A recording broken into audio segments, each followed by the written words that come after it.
Praise the lord. హల్లెలూయా. ప్రార్థించుకుందాం. అందరూ కళ్ళు మూసుకున్నట్లయితే. మహాపరిశుద్ధుడా, మహోన్నతుడా, పరమ తండ్రి, నమ్మదగిన దేవ, ఎక్కడ ఇద్దరు ముగ్గురు నా నామంలో కూడి ఉందరో వారి మధ్యన ఉంటానని సెలవిచ్చిన మా ప్రభువా, నీ ఘనమైన ప్రశస్తమైన పరిశుద్ధమైన నామమునకు వేలాది వందనములు, స్తుతులు, స్తోత్రాలు చెల్లిస్తున్నాము తండ్రి. ఇదిగో తండ్రి నా ప్రభువా, గతించిన వారం నుండి ఈ వారం వరకు నీ ఉచితమైన కృపచేత మమ్మల్ని భద్రపరిచిన విధానాన్ని బట్టి నీకు వందనాలు, స్తుతులు, స్తోత్రాలు చెల్లిస్తున్నాము తండ్రి. దేవా, ఇదిగో దేవా, ఈ యొక్క ఆన్లైన్ ద్వారా తండ్రి ఓ ప్రభువా, ఈ ఆరాధనలో పాల్గొనుచున్న ప్రతి బిడ్డలతోనూ నా ప్రభువా వ్యక్తిగతంగా మీరు మాట్లాడండి దేవా.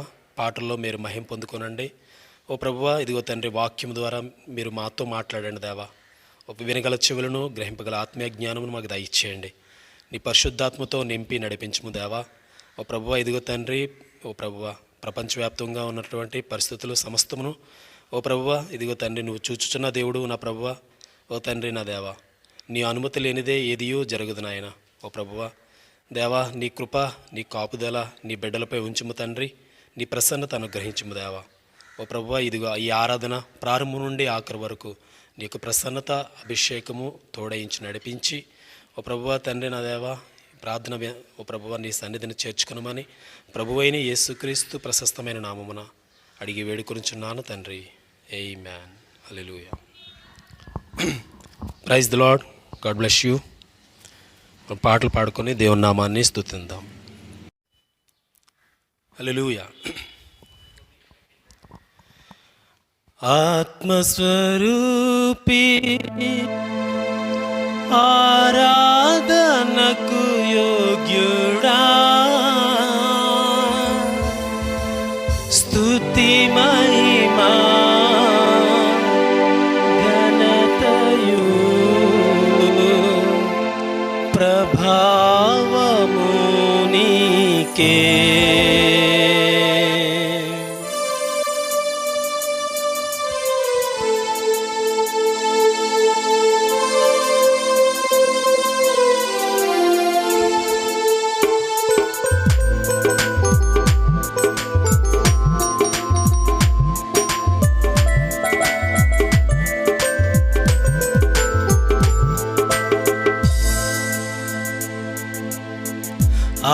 ఆత్మస్వరూపి ఆరాధనకు యోగ్యుడా, స్తుతి మహిమా ఘనతయు ప్రభావము నీకే. స్తుతి మహిమా ఘనతయు ప్రభావము నీకే. ఆత్మస్వరూపి ఆరాధనకు యోగ్యుడా,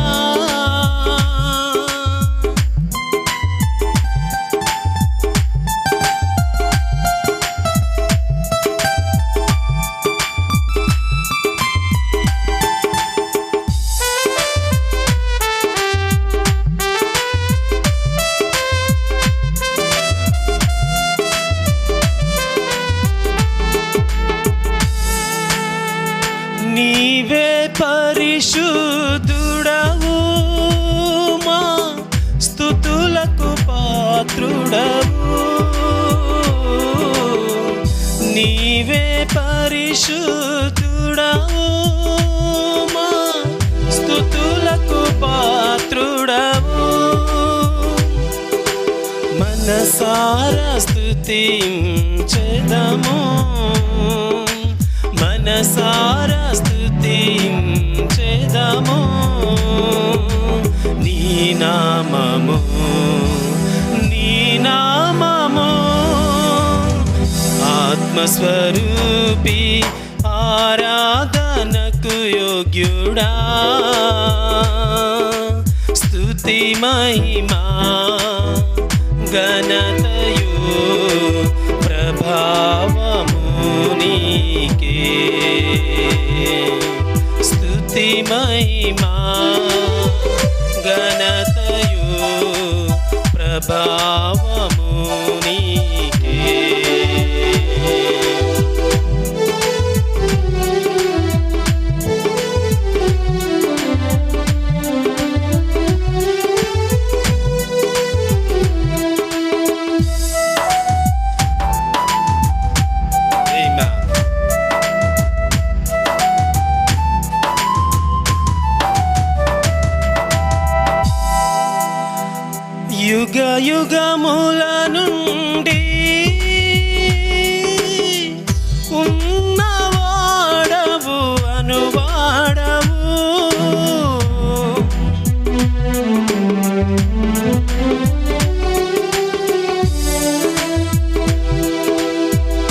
యుగ యుగముల నుండి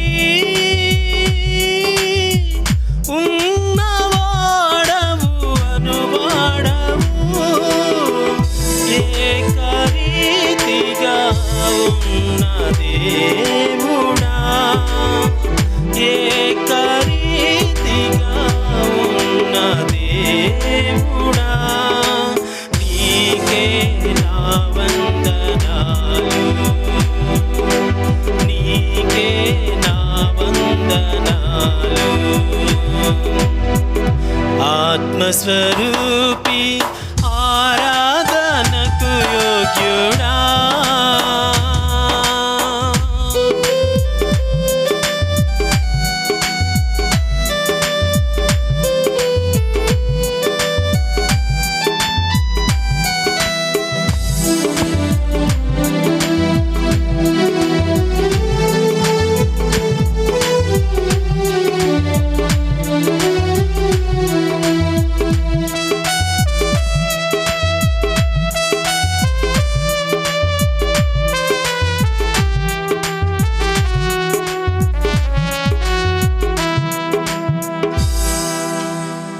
మోడును చిగురింపచేసి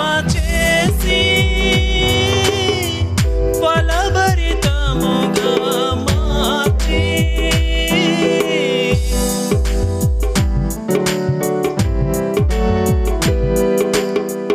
మోడును చిగురింపచేసి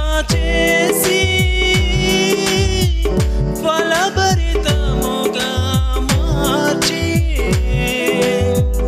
ఆత్మ ఫలములతో నింపిన, ఆత్మ ఫలములతో నింపిన, నీకే కృతజ్ఞతలు, నీకే కృతజ్ఞతలు. ఆత్మస్వరూపి ఆరాధనకు యోగ్యుడా, స్తుతి మహిమా ఘనతయు ప్రభావము నీకే, స్తుతి మహిమా ఘనతయు ప్రభావము నీకే. ఆత్మస్వరూపి ఆరాధనకు యోగ్యుడా. హల్లెలూయా.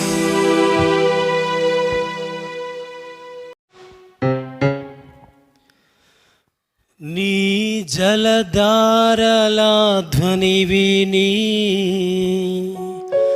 కరడు కరడను పిలచుచున్నది,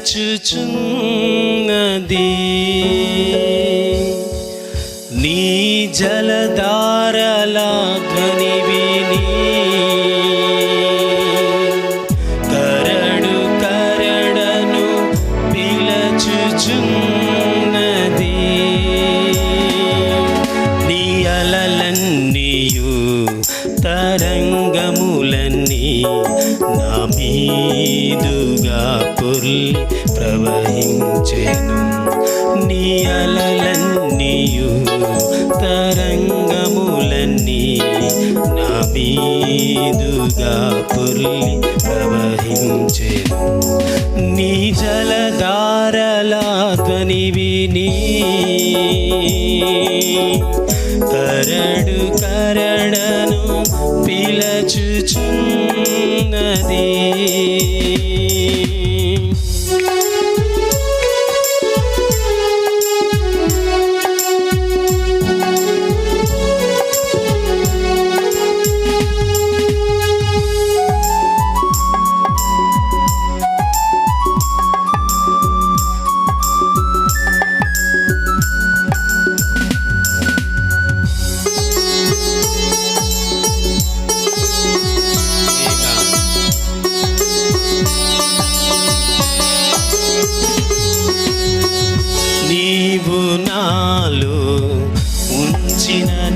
జీవం జీవమునే పిలువగా నీవు నా పిలిచిన నీ జీవం జీవమునే పిలువగా అవధులు మీరి పరిధులు దాటి నీకై ఆశించగా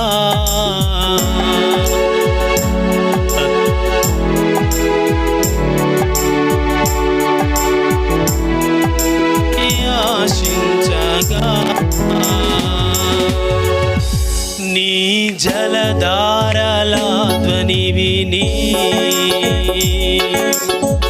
కరడు కరడను పిలచుచున్నది.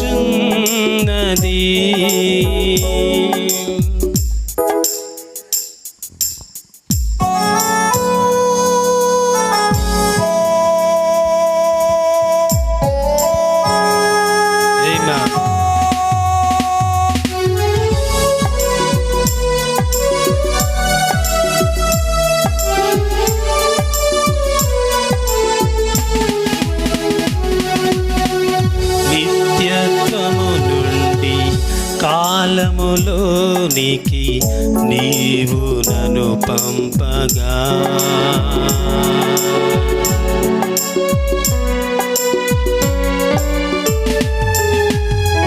నిత్యత్వము నుండి కాలములోనికి నీవు నన్ను పంపగా జీవపు వాక్యం కాలములో నుండి నిత్యత్వము చేర్చెను. జీవపు వాక్యం కాలములో నుండి నిత్యత్వము చేర్చెను. నీ జలధారల ధ్వని విని కరడు కరడను పిలచుచున్నది. నీ జలధారల ధ్వని విని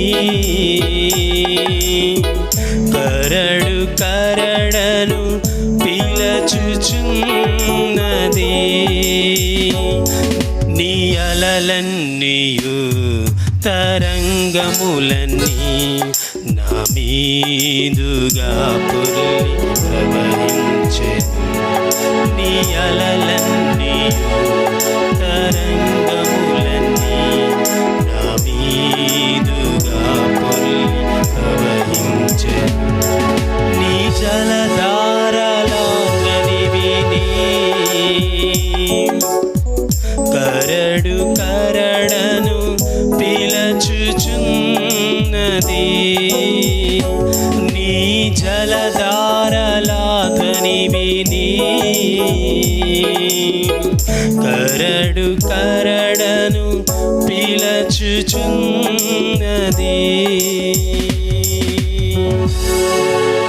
హల్లెలూయా. చేసుకుందాం.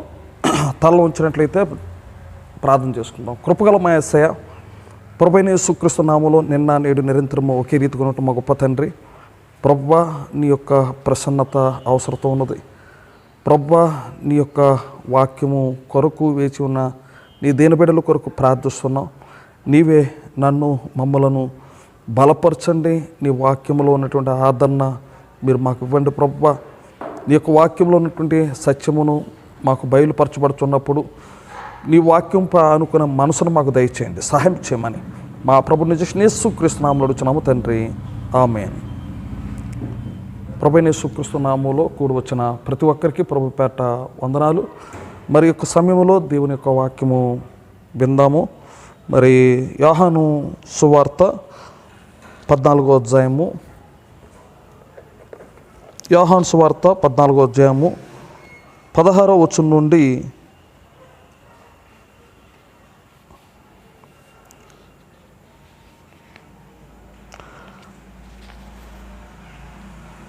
యోహాను సువార్త 14వ అధ్యాయము 16వ వచనం నుండి 20వ వచనం వరకు చదువుకుందాం. మీ వద్ద ఎల్లప్పుడూ నుండుటకే ఆయన వేరొక ఆదరణకర్తను అనగా సత్యస్వరూప ఆత్మను మీకు అనుగ్రహించును. లోకము ఆయన్ను చూడదు, ఆయనను ఎరగదు, గనుక ఆయనను పొందనేరదు. మీరు ఆయనను ఎరుగుదురు, ఆయన మీతో కూడా నివసించును, మీలో ఉండును, మిమ్మును అనాథులుగా విడువను, మీ యొద్దకు వత్తును. కొంతకాలమైన తరువాత లోకము నన్ను మరి ఎన్నడూ చూడదు, అయితే మీరు నన్ను చూతురు. నేను జీవించున్నాను గనుక మీరును జీవించెదరు. నేను నా తండ్రి యందును మీరు నా యందును నేను మీ యందును ఉన్నామని ఆ దినమున మీరు ఎరుగుదురు. దేవుడి కొద్ది వాక్యములు దీవించును గాక. మరందరూ కూడా తలలో వంచినట్లయితే దేవుని యొక్క వాక్యం విందాం. వినే ముందు చిన్న ప్రార్థన చేసి వాక్యంలోనికి వెళ్దాం. కృపగల యేసయ్య, ప్రభువైన యేసుక్రీస్తు నామములో నాయన నీ యొక్క పాదముల ఎదుకు వచ్చిన నీ దేనబిడ్డలు మరి ప్రభువా, మరి ఆయా ప్రాంతముల్లో లైవ్లో వినుచున్నటువంటి నీ దేనబిడ్డల కొరకు ప్రార్థిస్తున్నాం. నీ యొక్క హస్తము మాపై ఉంచండి, నీవే బలపరచండి నాయన. నీ వాక్యము ద్వారా మమ్మల్ని తృప్తిపరిచి ఆదరించి నీవే మమ్ములను బలపరచండి. ఆయా ప్రాంతముల్లో ప్రభువా, మరి అలాగే కొండలపేట ఉన్నటువంటి సంఘం కొరకు మేము ప్రార్థిస్తున్నాం. మరి వారు ఒక చోటున లేకపోయినా మరి వారు ఉన్నటువంటి గృహములలో నీ వాక్యం వినిచుండగా సహాయం చేయండి. అలాగే సూర్యారావుపేట, మరి అలాగే మరి ప్రభువా కొండలపేట, కొత్త కాకినాడ, మరి గడ్డిపేట, దానేపేట, మరి ప్రభా ఆయా ప్రాంతములలో వారి యొక్క గృహముల్లో ఈ వాక్యం వినుచుండగా నీ యొక్క హస్తం ఉంచండి, నీవే నడిపించండి, బలపరచండి. మేము మర్చిపోయినా ప్రభువా నువ్వు మరవని దేవుడు. ఇంకా మరి విశాఖపట్నము, ఇంకా ఆయా ప్రాంతాల్లో ఉన్న దేనబిడ్డలను మేము జ్ఞాపకం చేసుకుంటున్నాం. ప్రభువైన యేసుక్రీస్తు నామములో సహాయం చేయండి. నీ యొక్క రెక్కల క్రింద ఉండుటకు సహాయం చేయమని మా ప్రభు నిజ యేసుక్రీస్తు నామములో అడుగుచున్నాము తండ్రి, ఆమేన్.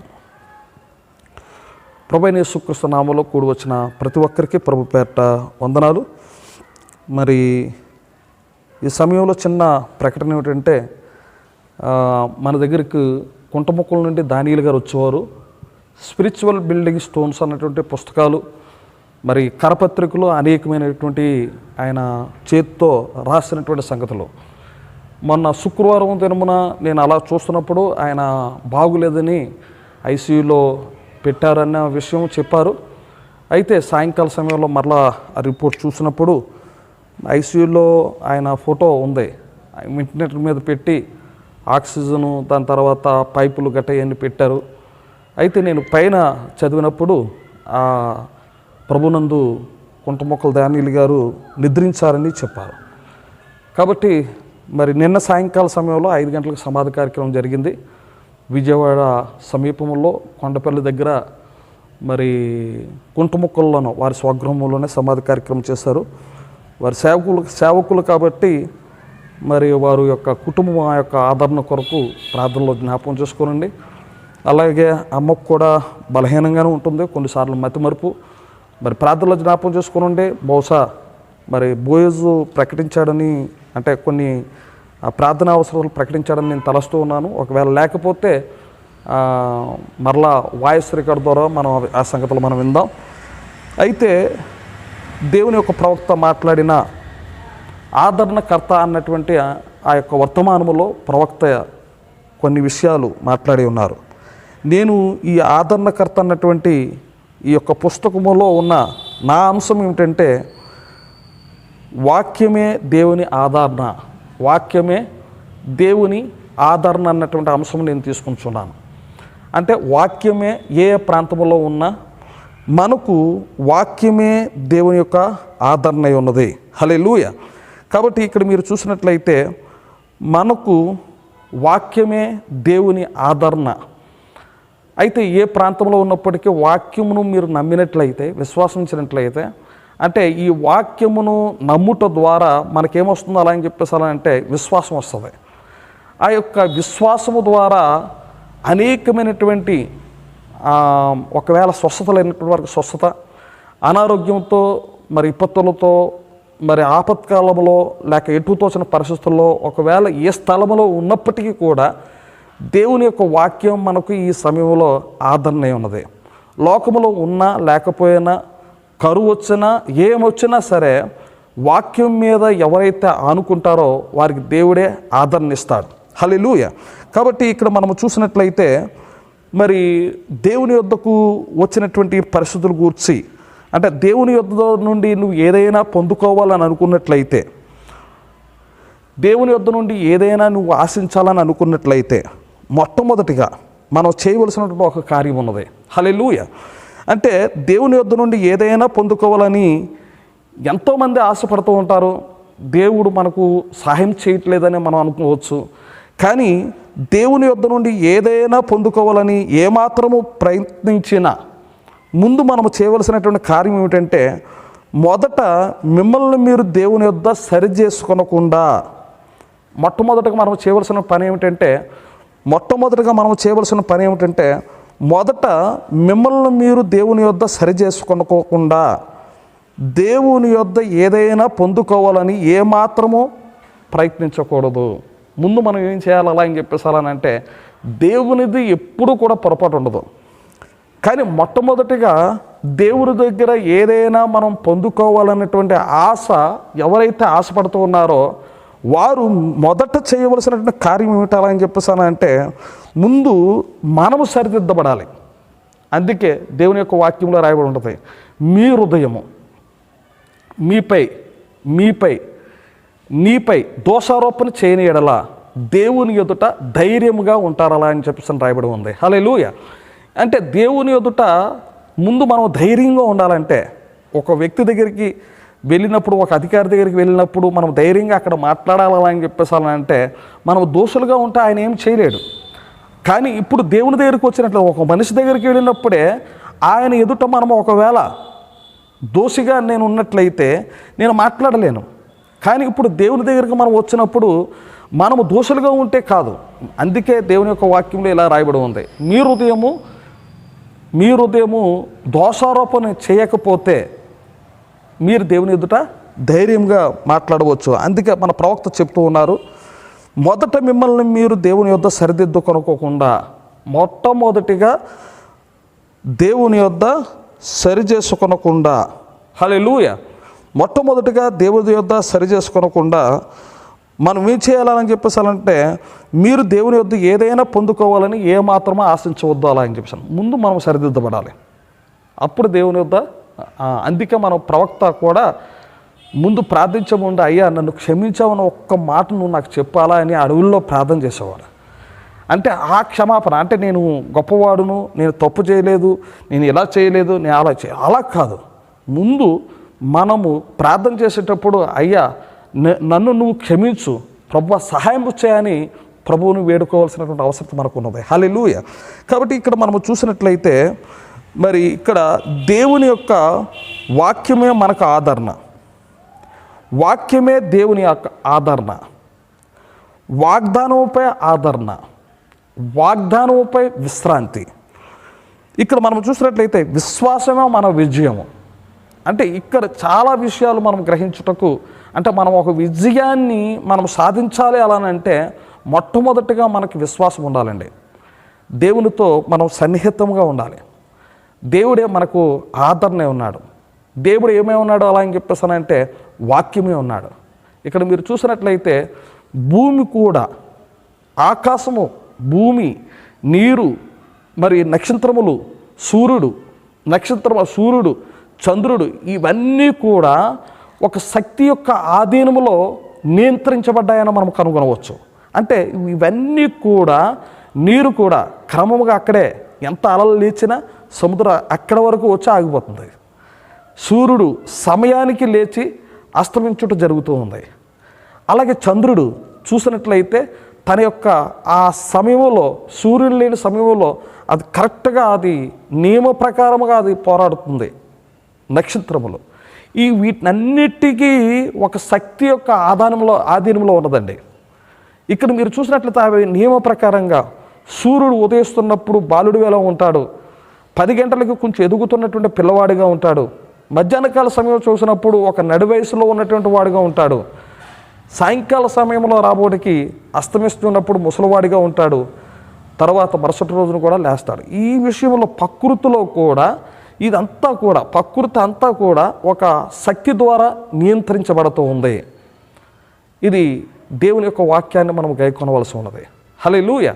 కాబట్టి స్వస్థత విషయంలో కూడా మనం పొందుకోవాలి అలా అని చెప్పేసి అని అంటే మనకు మొట్టమొదటిగా వాక్యాన్ని నమ్మాలి అలా అని అంటే వాక్యమే మన విజయము, వాక్యమే మన ఆదరణ, వాక్యమే మనకి విజయము, విశ్రాంతి అయి ఉన్నది. ఆయన యొక్క వాగ్దానంపై మనం ఆనుకోవాలంటే మొట్టమొదటగా మనము విశ్వాసము కలిగి ఉండాలి. క్రియలు లేని విశ్వాసము మృతమని యాకోబు చెప్తూ ఉన్నారు. క్రియలు లేని విశ్వాసము మృతం అలా అని చెప్పాను. అంటే ఈ విశ్వాసానికి క్రియ అన్నది ఉన్నదన్నమాట. అబ్రహాము, మరి ఇక్కడ మీరు చూసినట్లయితే అబ్రహాము దేవుని నమ్మాడు. 4వ అధ్యాయము, రోమీయులు రాసిన పత్రిక 4వ అధ్యాయము 3వ వచనంలో అబ్రహాము దేవుని నమ్మెను, అది అతనికి నీతిగా ఎంచబడెను. హల్లెలూయా. ఇక్కడ మీరు చూసినట్లయితే అబ్రహాము ఎవరిని నమ్మి ఉన్నాడు అలా అని చెప్పేసానంటే దేవుని నమ్మాడు, అది అతనికి నీతిగా ఎంచబడి ఉన్నది. అతనికి క్రియగా మరొక చోట చూసినట్లయితే అతని యొక్క క్రియ వ్యక్తం చేసినట్లుగా మనం చూడవచ్చు. అతని క్రియ వ్యక్తం చేశాడు. అతడు ముసలివాడైనప్పుడు దేవుడు వాగ్దానం చేశాడు. దేవుడు వాగ్దానం చేసినప్పుడు అది ఎలా నమ్ముటకు అది సాధ్యం కాదు. అతను ముసలివాడు, అతని శరీరం సహకరించదు, పిల్లల కనుటకు అతనికి తగిన ఓపిక, బలము, శక్తి లేదు. విత్తనమును ఉత్పత్తి చేయు శక్తి అతనిలో, ఆ జీవకణములు నశించాయి. ప్రతి నరములు అన్నీ కూడా చచ్చుబడిపోయి అతని నడవలేనటువంటి పరిస్థితిలో ఉండవచ్చు. ఎందుకంటే అతని యొక్క వయస్సు చూస్తే మరి ఆయన వృద్ధుడిగా బైబిల్లో చూడవచ్చు. ఆ వృద్ధుడిగా ఉన్నటువంటి అతనికి ఆ ముసలిది వీరిద్దరూ కూడా ఎలాగూ కలియటో ద్వారా ఎలాగూ దేవుడు కుమారుణ్ణి ఇస్తాడు, ఎలాగూ ఇది దేవుని యొక్క వాగ్దానం నమ్ముతూ ఉన్నాడు. అతడు ముసలితనమును అతడు చూచటం లేదు. దేవుడిని నమ్మాడు అలానంటే దేవుడు ఏమే ఉన్నాడు, మనకు ఇప్పుడు వాక్యమే ఉన్నాడు. హల్లెలూయా. ఆయన మాట నమ్మాడు. హల్లెలూయా. ఆ మాట ఎంత క్రియ చేసింది అలా అని చెప్పేసానంటే అతని యొక్క ముసలితనం మర్చిపోయాడు. అది దేవుడు కూడా చూశాడు. హల్లెలూయా. ఆ యొక్క ముసలితనమును చూసి తన యొక్క శరీరమును వైపు చూసి తన యొక్క శరీరాన్ని చూచట్లేదు, తన యొక్క బలహీనతను చూచట్లేదు, నడవలేని గూను వచ్చి ఉండవచ్చు, అది చూచట్లేదు. కానీ అతను ఏం చేస్తున్నాడు అలా అని చెప్పేసారంటే దేవుని యొక్క వాక్యాన్ని చూసి, హల్లెలూయా, దేవుని యొక్క వాక్యముపై ఆనుకొని ఉన్నాడు, దేవునిపై ఆధారపడి ఉన్నాడు. అతడు దేవుడు చెప్పాడు కాబట్టి అది జరుగుతుంది. హల్లెలూయా. ఇక్కడ మీరు చూసినట్లయితే మరి ఇక్కడ మందుల షాపులు, ప్రతి స్థలంలోనూ మందుల షాపులు ఉన్నాయి. కానీ నువ్వు మందుల షాపుల దగ్గరికి వెళ్ళి నీకు రోగం ఉన్నదాలా అని చెప్పేసి అని తలనొప్పికి, కడుపు నొప్పికి, కాలు నొప్పులకి మందులు కొనుక్కోవచ్చు. కానీ అది కరెక్ట్ కాదు. కానీ ఎవరి దగ్గరికి వెళ్ళాలని చెప్పేసానంటే ఆ వ్యాధి మూలమును పరిశోధించు వైద్యుడి దగ్గరికి వెళ్ళాలి. ఒక వ్యాధి వచ్చిందంటే జ్వరాల్లో చాలా రకాలు ఉన్నాయి. ఎందుకు వచ్చిందమ్మా నీకు జ్వరం అలా అని చెప్పేసి అని, ఎందుకు వచ్చిందమ్మా అలా అని చెప్పేసి అలా అంటే, ఎందుకు వచ్చింది అలా అంటే అడవిలోకి వెళ్ళావా, ఎక్కడ వచ్చింది అంటే ఆ జ్వరం యొక్క మూలానికి వెళ్తాడు. కడుపు నొప్పి వచ్చింది, ఇది ఎందుకు వచ్చింది కడుపు నొప్పి ఏ ట్యాబ్లెట్ వేసుకున్నా తగ్గిపోద్ది. కానీ ఇది మందుల షాపుల్లో మందులు ఉన్నాయి. కానీ ఈ యొక్క మూలానికి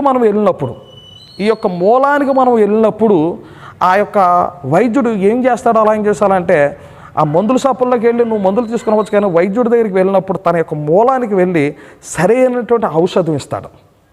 అంటే ఆ పాపం మనకేముంది అలానంటే సరైనటువంటి ఆ యొక్క వైద్యుని యొద్దకు మనం వెళ్ళాలి. వైద్యుని దగ్గరికి వెళ్ళినప్పుడు మన పొరపాటులు మనం గ్రహించాలి, మన తప్పిదములు మనం గ్రహించాలి. మన యొక్క వ్యక్తిగతమైనటువంటి ఆ యొక్క విషయంలో దేవునికి, వాక్యానికి వ్యతిరేకమైనటువంటి కార్యాలు ఏదైతే ఉన్నాయో అవన్నిటిని బట్టి ప్రభువా నన్ను క్షమించు అలా అని చెప్పేసి దేవుని దగ్గర రావాలి. అంటే నువ్వు ఎటువంటి ఏ పరిస్థితిలో ఉన్నప్పటికీ కూడా మనము సాతానుడు ఎప్పుడూ కూడా ఒప్పుకోనివ్వదండి. సాతానుడు ఎప్పుడు కూడా తాను చేసే పని ఏమిటి అలా అని చెప్పేసానంటే ఒప్పుకొనివ్వదు. నేను ఎక్కడ తప్పు చేశాను, నేను అబద్ధములు ఆడలేదు, నేను చాలా మంచిగా ఉన్నాను అలా అని చెప్పి. కానీ దేవునితో సమాధాన పడవలసిన అవసరం ఉన్నది. దేవుని దగ్గర నుంచి నువ్వు ఏదైనా పొందుకోవాలనుకుంటే వ్యక్తిగతంగా ఆయనతో నువ్వు సమాధాన పడవలసిన అవసరత ఉన్నది. వైద్యుడు నిజం చెప్పాలి. వైద్యుని దగ్గరికి మీరు ఎప్పుడైనా వెళ్ళారనుకోండి, మీరు ఎప్పుడైనా వైద్యుని దగ్గరికి వెళ్తే అబద్ధం మాట్లాడకండి, నిజం చెప్పండి. నిజం చెప్తేనే ఆయన సరైనటువంటి మందు నీకు ఇస్తాడు, సరైనటువంటి మూలానికి వెళ్తాడు. కొంతమంది సరిగ్గా చెప్పరు, కడుపు నొప్పి వచ్చిందంటే ఎక్కువ రాసేస్తాడు, లేకపోతే ఇది వచ్చిందంటే అది కాదు. సరైనటువంటి వైద్యుని దగ్గర ఎప్పుడు అబద్ధం ఆడొద్దు. నిజమైనటువంటి వైద్యుడి దగ్గరికి వెళ్ళి సరైనటువంటి విషయం చెప్పినప్పుడు ఆ పరీక్షించి ఆ మూలమునకు వెళ్ళి ఈ నొప్పి ఎందుకు వచ్చింది, ఈ బాధ ఎందుకు వచ్చింది, అది వైద్యునికి మాత్రమే తెలుసు. కాబట్టి మన పరమ వైద్యుడు మన ప్రభువైన యేసుక్రీస్తు ఉన్నాడు. అందుకే వాక్యమే మనకు ఆదరణ. ఈ ప్రపంచాన్ని నియంత్రించే శక్తి ఆయనలో మాత్రమే ఉన్నది. ప్రపంచమును దేవుని యొక్క మాట ద్వారా నిర్మించబడ్డాయలా అని చెప్పేసి రాయబడి ఉంది. అంటే ఇవన్నీ కూడా యేసు ప్రభు వారు చనిపోయినప్పుడు సూర్యుడు కాంతి ఇవ్వలేదు, వారందరూ కూడా తల వంచారు. బైబిల్లో మీరు చూసినట్లయితే సూర్యుడు కాంతి వచ్చుటకు ఇష్టపడలేదు. ఎందుకంటే నా రక్షకుడు అతని యొక్క పలకబడినటువంటి మాట ద్వారా నేను ఊరుకులోనికి వచ్చాను. కానీ ఆయన నా కళ్ళ ఎదుర్కొంటూ ఆయన్ని చంపేస్తూ ఉన్నారు, కొట్టారు, అవమానపరుస్తున్నారు. అతను ఏలి ఏలి లామా సబక్తా అని కేక వేసి మరణించినప్పుడు ఆయన సూర్యుడు మరుగైపోయాడు, కాంతిని చీకటి అయిపోయింది. చూసారా? అంటే సృష్టి అంతటిపై అధికారం ఎవరికి ఉన్నది అలా అని చెప్పేసాలంటే దేవునికి మాత్రమే ఉన్నది. ఇది మనం నమ్మాలి, ఇది మనం తెలుసుకోవాలి. అది తెలుసుకోకుండా కొన్నిసార్లు మనం ఏదైనా విపత్తు వచ్చినప్పుడు, సమస్యలు వచ్చినప్పుడు, ఒత్తిడి వచ్చినప్పుడు అప్పుడు మనం ఎక్కడికి వెళ్ళిపోతున్నాం అలా అని చెప్పేసి ఇటు అటు అటు ఇటు ఇటు అని అన్నీ తిరిగి అప్పుడు దేవుని దగ్గరికి వస్తాం. ఎందుకంటే డాక్టర్లు కూడా చేతులు ఎత్తేసారు ఎలా అని చెప్పేసారనంటే, అయ్యా ప్రవక్త ఏం చెప్తున్నారో మనకి ఏమి నేర్పించారంటే ఏదైనా సమస్య వచ్చిందా అలా అని చెప్పేసి సమస్య వచ్చినప్పుడు దేవుని దగ్గర పరిగెత్తుట కాదు, ఆ యొక్క సమస్య రాకమునిపే దేవునితో స్నేహం కలిగి ఉండని మన ప్రవక్త మనకు నేర్పించున్నాడు. ఆపత్కాల సమయంలో నమ్ముకున్నదగిన సహాయకుడై ఉన్నాడు. హల్లెలూయా. కాబట్టి ఇక్కడ మనం చూసినట్లయితే ఒక శ్రమ వచ్చింది యోబు గారికి. ఆ శ్రమలో ఎటువంటి శ్రమ అలా అని చెప్పేసానంటే పిల్లల విషయంలో తాను విశ్వాసి, ఆయన ఒక సేవకుడు, దైవజనుడు, ఇంకా ప్రవక్త. మరి అతడు తాను తన పిల్లలు కూడా పాపం చేశారమ్మా అని పిల్లల విషయంలో కూడా అతను ఎంతో శ్రద్ధ తీసుకొని బలి చేస్తూ ఉండేవాడు. అతను ఎటువంటి అలా అని చెప్పేసి మరి చిన్న విషయంలో చూసినట్లయితే తన యొక్క భార్య కూడా సహకరించలేని, అంటే తన యొక్క సేవకునికి సహకరించలేని పరిస్థితికి వచ్చినా సరే విశ్వాసముతో దేవుని యొక్క వాక్యాన్ని నమ్మి ఉన్నాడు. హల్లెలూయా. ఒక రోజున దేవుడే అతని దగ్గరికి సుడిగుడ్డము ధరించి కిందకి దిగుని వచ్చాడు. హల్లెలూయా. అప్పుడు మరి అతడు నా విమోచకుడని చెప్పాడు. నా విమోచకుడు అంటే నన్ను విడిపించేవాడు సజీవుడు. ఈ కళ్ళతోనే, అంటే చర్మము చీకిపోయినా, పురుగులు పట్టినా, మట్టి అయిపోయినా ఒక రోజున నేను ఇదే కళ్ళతో నా సజీవుని నేను చూస్తాను. ఈ మాటలు ఇనుప పొగరుతో రాయబడవాలని నేను ఆశిస్తున్నానని చెప్పాడు. అంటే ఎంత దృఢంగా దేవుని యొక్క వాక్యాన్ని నమ్ముతూ ఉన్నాడో. అతడు ఒళ్ళంతా శరీరం అంతా గాయములైపోయి పుండ్లైపోయి నిజంగా ఆయన ఏ పరిస్థితిలో ఉన్నాడో మీరు ఒక్కసారి మీరు తలంచుకున్నట్లయితే అతని యొక్క స్నేహితులు కూడా అతనికి సహకరించలేదు. చిట్ట చివరికి అతని యొక్క భార్య కూడా ఎందుకు దేవుడా అని అలా తిరుగుతావు అంటే తాను ఒక సహకారి కూడా సహాయపడలేదు. కానీ చిట్ట చివరి ఆ సమయంలో కూడా అతడు దేవుణ్ణి దూషించలేదు. దేవుడే ఇచ్చాడు, దేవుడు తీసుకున్నాడు. హల్లెలూయా. అంటే అతడు తన యొక్క హోప్స్ అన్నీ కూడా, తన యొక్క ఆ యొక్క గురి అంతా కూడా, నిరీక్షణ అంతా కూడా దేవుని మీద ఆధారపడి ఉన్నాడు. అందుకే మీరు చివరి అధ్యాయంలో చూసినట్లయితే అతనికి ఎన్నైతే ఒంట్లు పోయాయో దానికి రెండొంతులుగా పొందుకొని ఉన్నాడు. అన్నీ కూడా రెండొంతులుగా పొందుకుని ఉన్నాడు. అతని యొక్క విశ్వాసమే విజయము.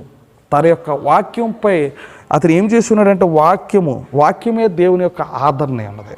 వాక్యమే దేవుని యొక్క ఆదరణ ఉన్నది. కాబట్టి ఇక్కడ మనం చూసినట్లయితే దేవుని యొక్క వాక్యములో శక్తి ఉన్నది, ప్రభావం ఉన్నది, స్వస్థత ఉన్నది, ఆరోగ్యం ఉన్నది.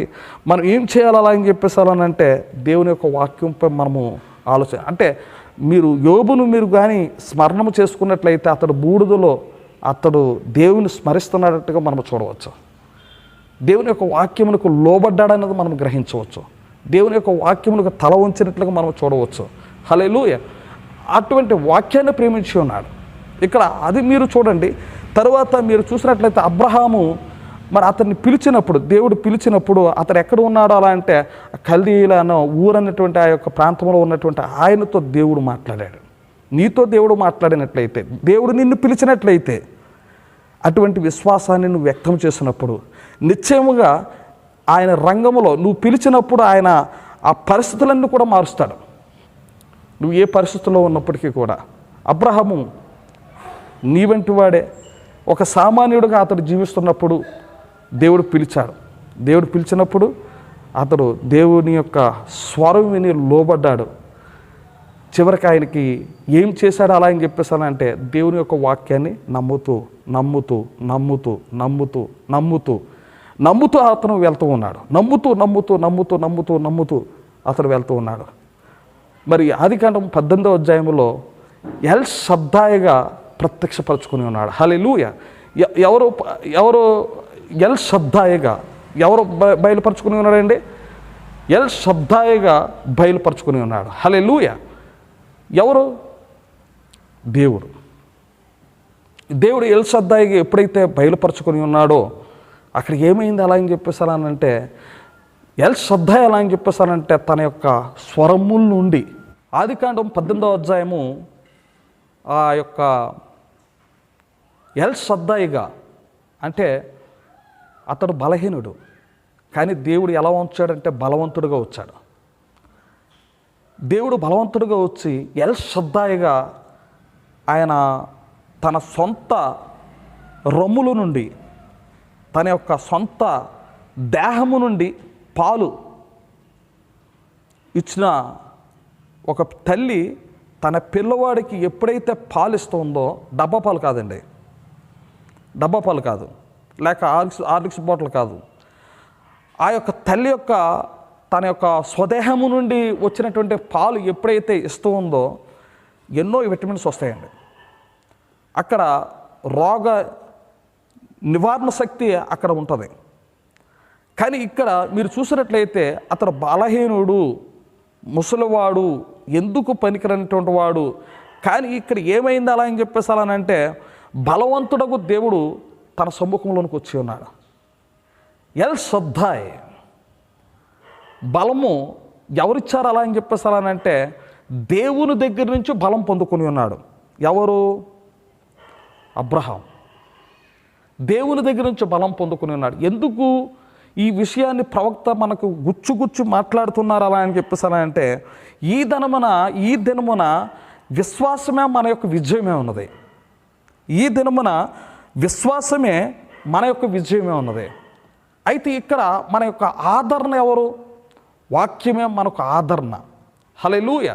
వాక్యమే మనకు శక్తినిస్తూ ఉంది. వాక్యమే మనకు బలమునిస్తూ ఉంది. ఇక్కడ ఆ వాక్యాన్నే పట్టుకొని ఉన్నాడు. అతడికి నీళ్లు పోస్తూ ఉన్నాడు. ముసలోడా ఎవరికి ఈ బట్టలు అలా అని చెప్పేసాలంటే అతడు క్రియారూపంగా వ్యక్తం చేయటకు ఇష్టపడ్డాడు. క్రియారూపముగా ముసలోడా నీ ఎవరికి బట్టలు అంటున్నావు అలా అని చెప్పేసానంటే పుట్టక మురిపే తన యొక్క పిల్లల గురించి బట్టలు బూట్లు అన్నీ కొనుక్కొని ఉండవచ్చు. హాస్పిటల్కి వెళ్ళి కూడా ఇగో నేను ఒక అమ్మాయిని తీసుకొస్తున్నాను అంటే ఈ ముసలిదానికి ఎలాగ పిల్లవాడు వస్తారు అలా అని చెప్పేసానంటే ముసలోడికి ఎలాగ పిల్లవాడు వస్తాడు అలా అని చెప్పేసానంటే ఎక్కడ మీ మనవడా అలా అని చెప్పేసారు. లేదు, నాకే దేవుడు చెప్పాడు అది జరుగుతుంది. దేవుడు చెప్పాడు అది జరుగుతుంది. హల్లెలూయా. అయితే అతడు అంతగా విశ్వాసముతో ఎదురు చూశాడు అనమాట. దేవుని యొక్క వాక్యములో ఉన్నటువంటి ఆ యొక్క గొప్ప శక్తిని అతడు ఎదురు చూస్తూ అతడు నిరీక్షణగా ఎల్ షద్దాయిగా. హల్లెలూయా. ఇక్కడ దేవుడు తన ముందు ప్రత్యక్షమైనప్పుడు, హల్లెలూయా, దేవుడు తన యొక్క ముందు ప్రత్యక్షమైనప్పుడు అది నమ్ముతూ ఉన్నాడు. అప్పటి వరకు కూడా అతని జీవితంలో ఎన్నో పరీక్షలు వస్తూ ఉంటే ఆ పరీక్షలన్నీ కూడా నెట్టుకుంటూ శ్రమలు వస్తూ ఉంటే, కష్టములు వస్తూ ఉంటే, ఎటు తోచిన ఇబ్బందులు వస్తూ ఉంటే అవన్నీ కూడా ఆ తుఫాన్లో నెట్టుకుంటూ అబ్రహాము నడిచాడు. విశ్వాసాన్ని వ్యక్తం చేశాడు. కానీ ఎల్ షద్దాయిగా దేవుడు ఎప్పుడైతే ప్రత్యక్షపరచుకుని ఉన్నాడో తనలో ఒక నవ్వును పుట్టించాడు. హల్లెలూయా. తన జీవితంలో తన యొక్క భార్య అయినటువంటి సారా విత్తనం ఉత్పత్తి చేయలేనటువంటి శక్తి లేనటువంటి ఆ సారా ఆ యొక్క గర్భమును యవ్వనురాలుగా దేవుడు మార్చి వారు యవనస్తులు అవ్వారన్నట్టుగా ఒక బైబిల్లో రుజువు ఏమిటో తెలుసా? ఆ యొక్క రాజు దగ్గరికి వెళ్ళాడు. ఆ యొక్క గేరారు రాజు ముందు వారు యవ్వనులుగా కనపడ్డారు. గేరారు దేశములోనే ఇంత అందగత్తె ఎవరు కనపడలేదు. అంటే సారా అంత ముసలిది అందగత్తెగా కనపడ్డది. అంటే దేవుడు వారి యొక్క రూపాలను మార్చేశాడు అని మన ప్రవక్త చెప్పారు. హల్లెలూయా. అంటే ఎందుకు అలా జరిగింది అలా అని చెప్పేసి అలా అంటే, దేవుని యొక్క మాటను నమ్ముతూ ఉన్నట్లయితే, విశ్వసిస్తున్నట్లయితే, మీ విశ్వాసమే మీకు విజయమే ఉన్నది. మీ విశ్వాసమే మీకు విశ్రాంతి ఉన్నది.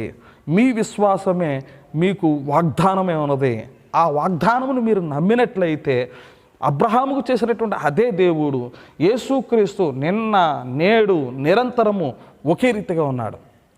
మీరు అనుకోవచ్చు యేసుక్రీస్తు 2000 సంవత్సరాల క్రితం వచ్చాడని. కాదు, అంతకు ముందే నేను ఉన్నానని చెప్పాడు. అబ్రహాము పుట్టక మునిపే నేను ఉన్నానని చెప్పాడు. మోసే ఉన్నప్పుడు నేను ఉన్నానని చెప్పి ఉన్నాడు. హల్లెలూయా. ఆ యొక్క పరిస్థితులన్నీ కూడా ఉన్నప్పుడు ఆయన నేను ఉన్నాను అని చెప్పాడు. హల్లెలూయా.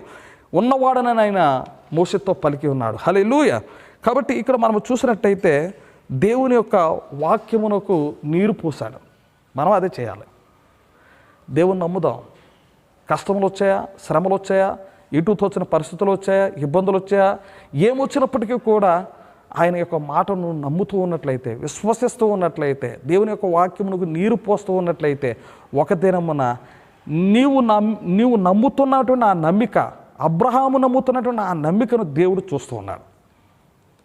ఈ దినమున మన యొక్క నమ్మికను దేవుడు చూస్తాడండి, పరీక్షిస్తూ ఉంటాడు. ఈ శ్రమలు వస్తున్నప్పుడు ఎలా ఉన్నావు, నీ మాట ఎలా ఉన్నది, ఎందుకు నాకు ఈ కష్టాలు వచ్చాయి అలా అని చెప్పేసి అంటున్నాడా? ఏదైనా దేవుడే చూసుకుంటాడు అలా అంటున్నాడా? యోబువేలా మాట్లాడుతూ ఉన్నాడా, లేక ప్రశ్నిస్తూ ఉన్నాడా? అబ్రహాము ఎలా ఉన్నాడో అలా ఉన్నాడా? నువ్వు ఎలా ఉన్నావు?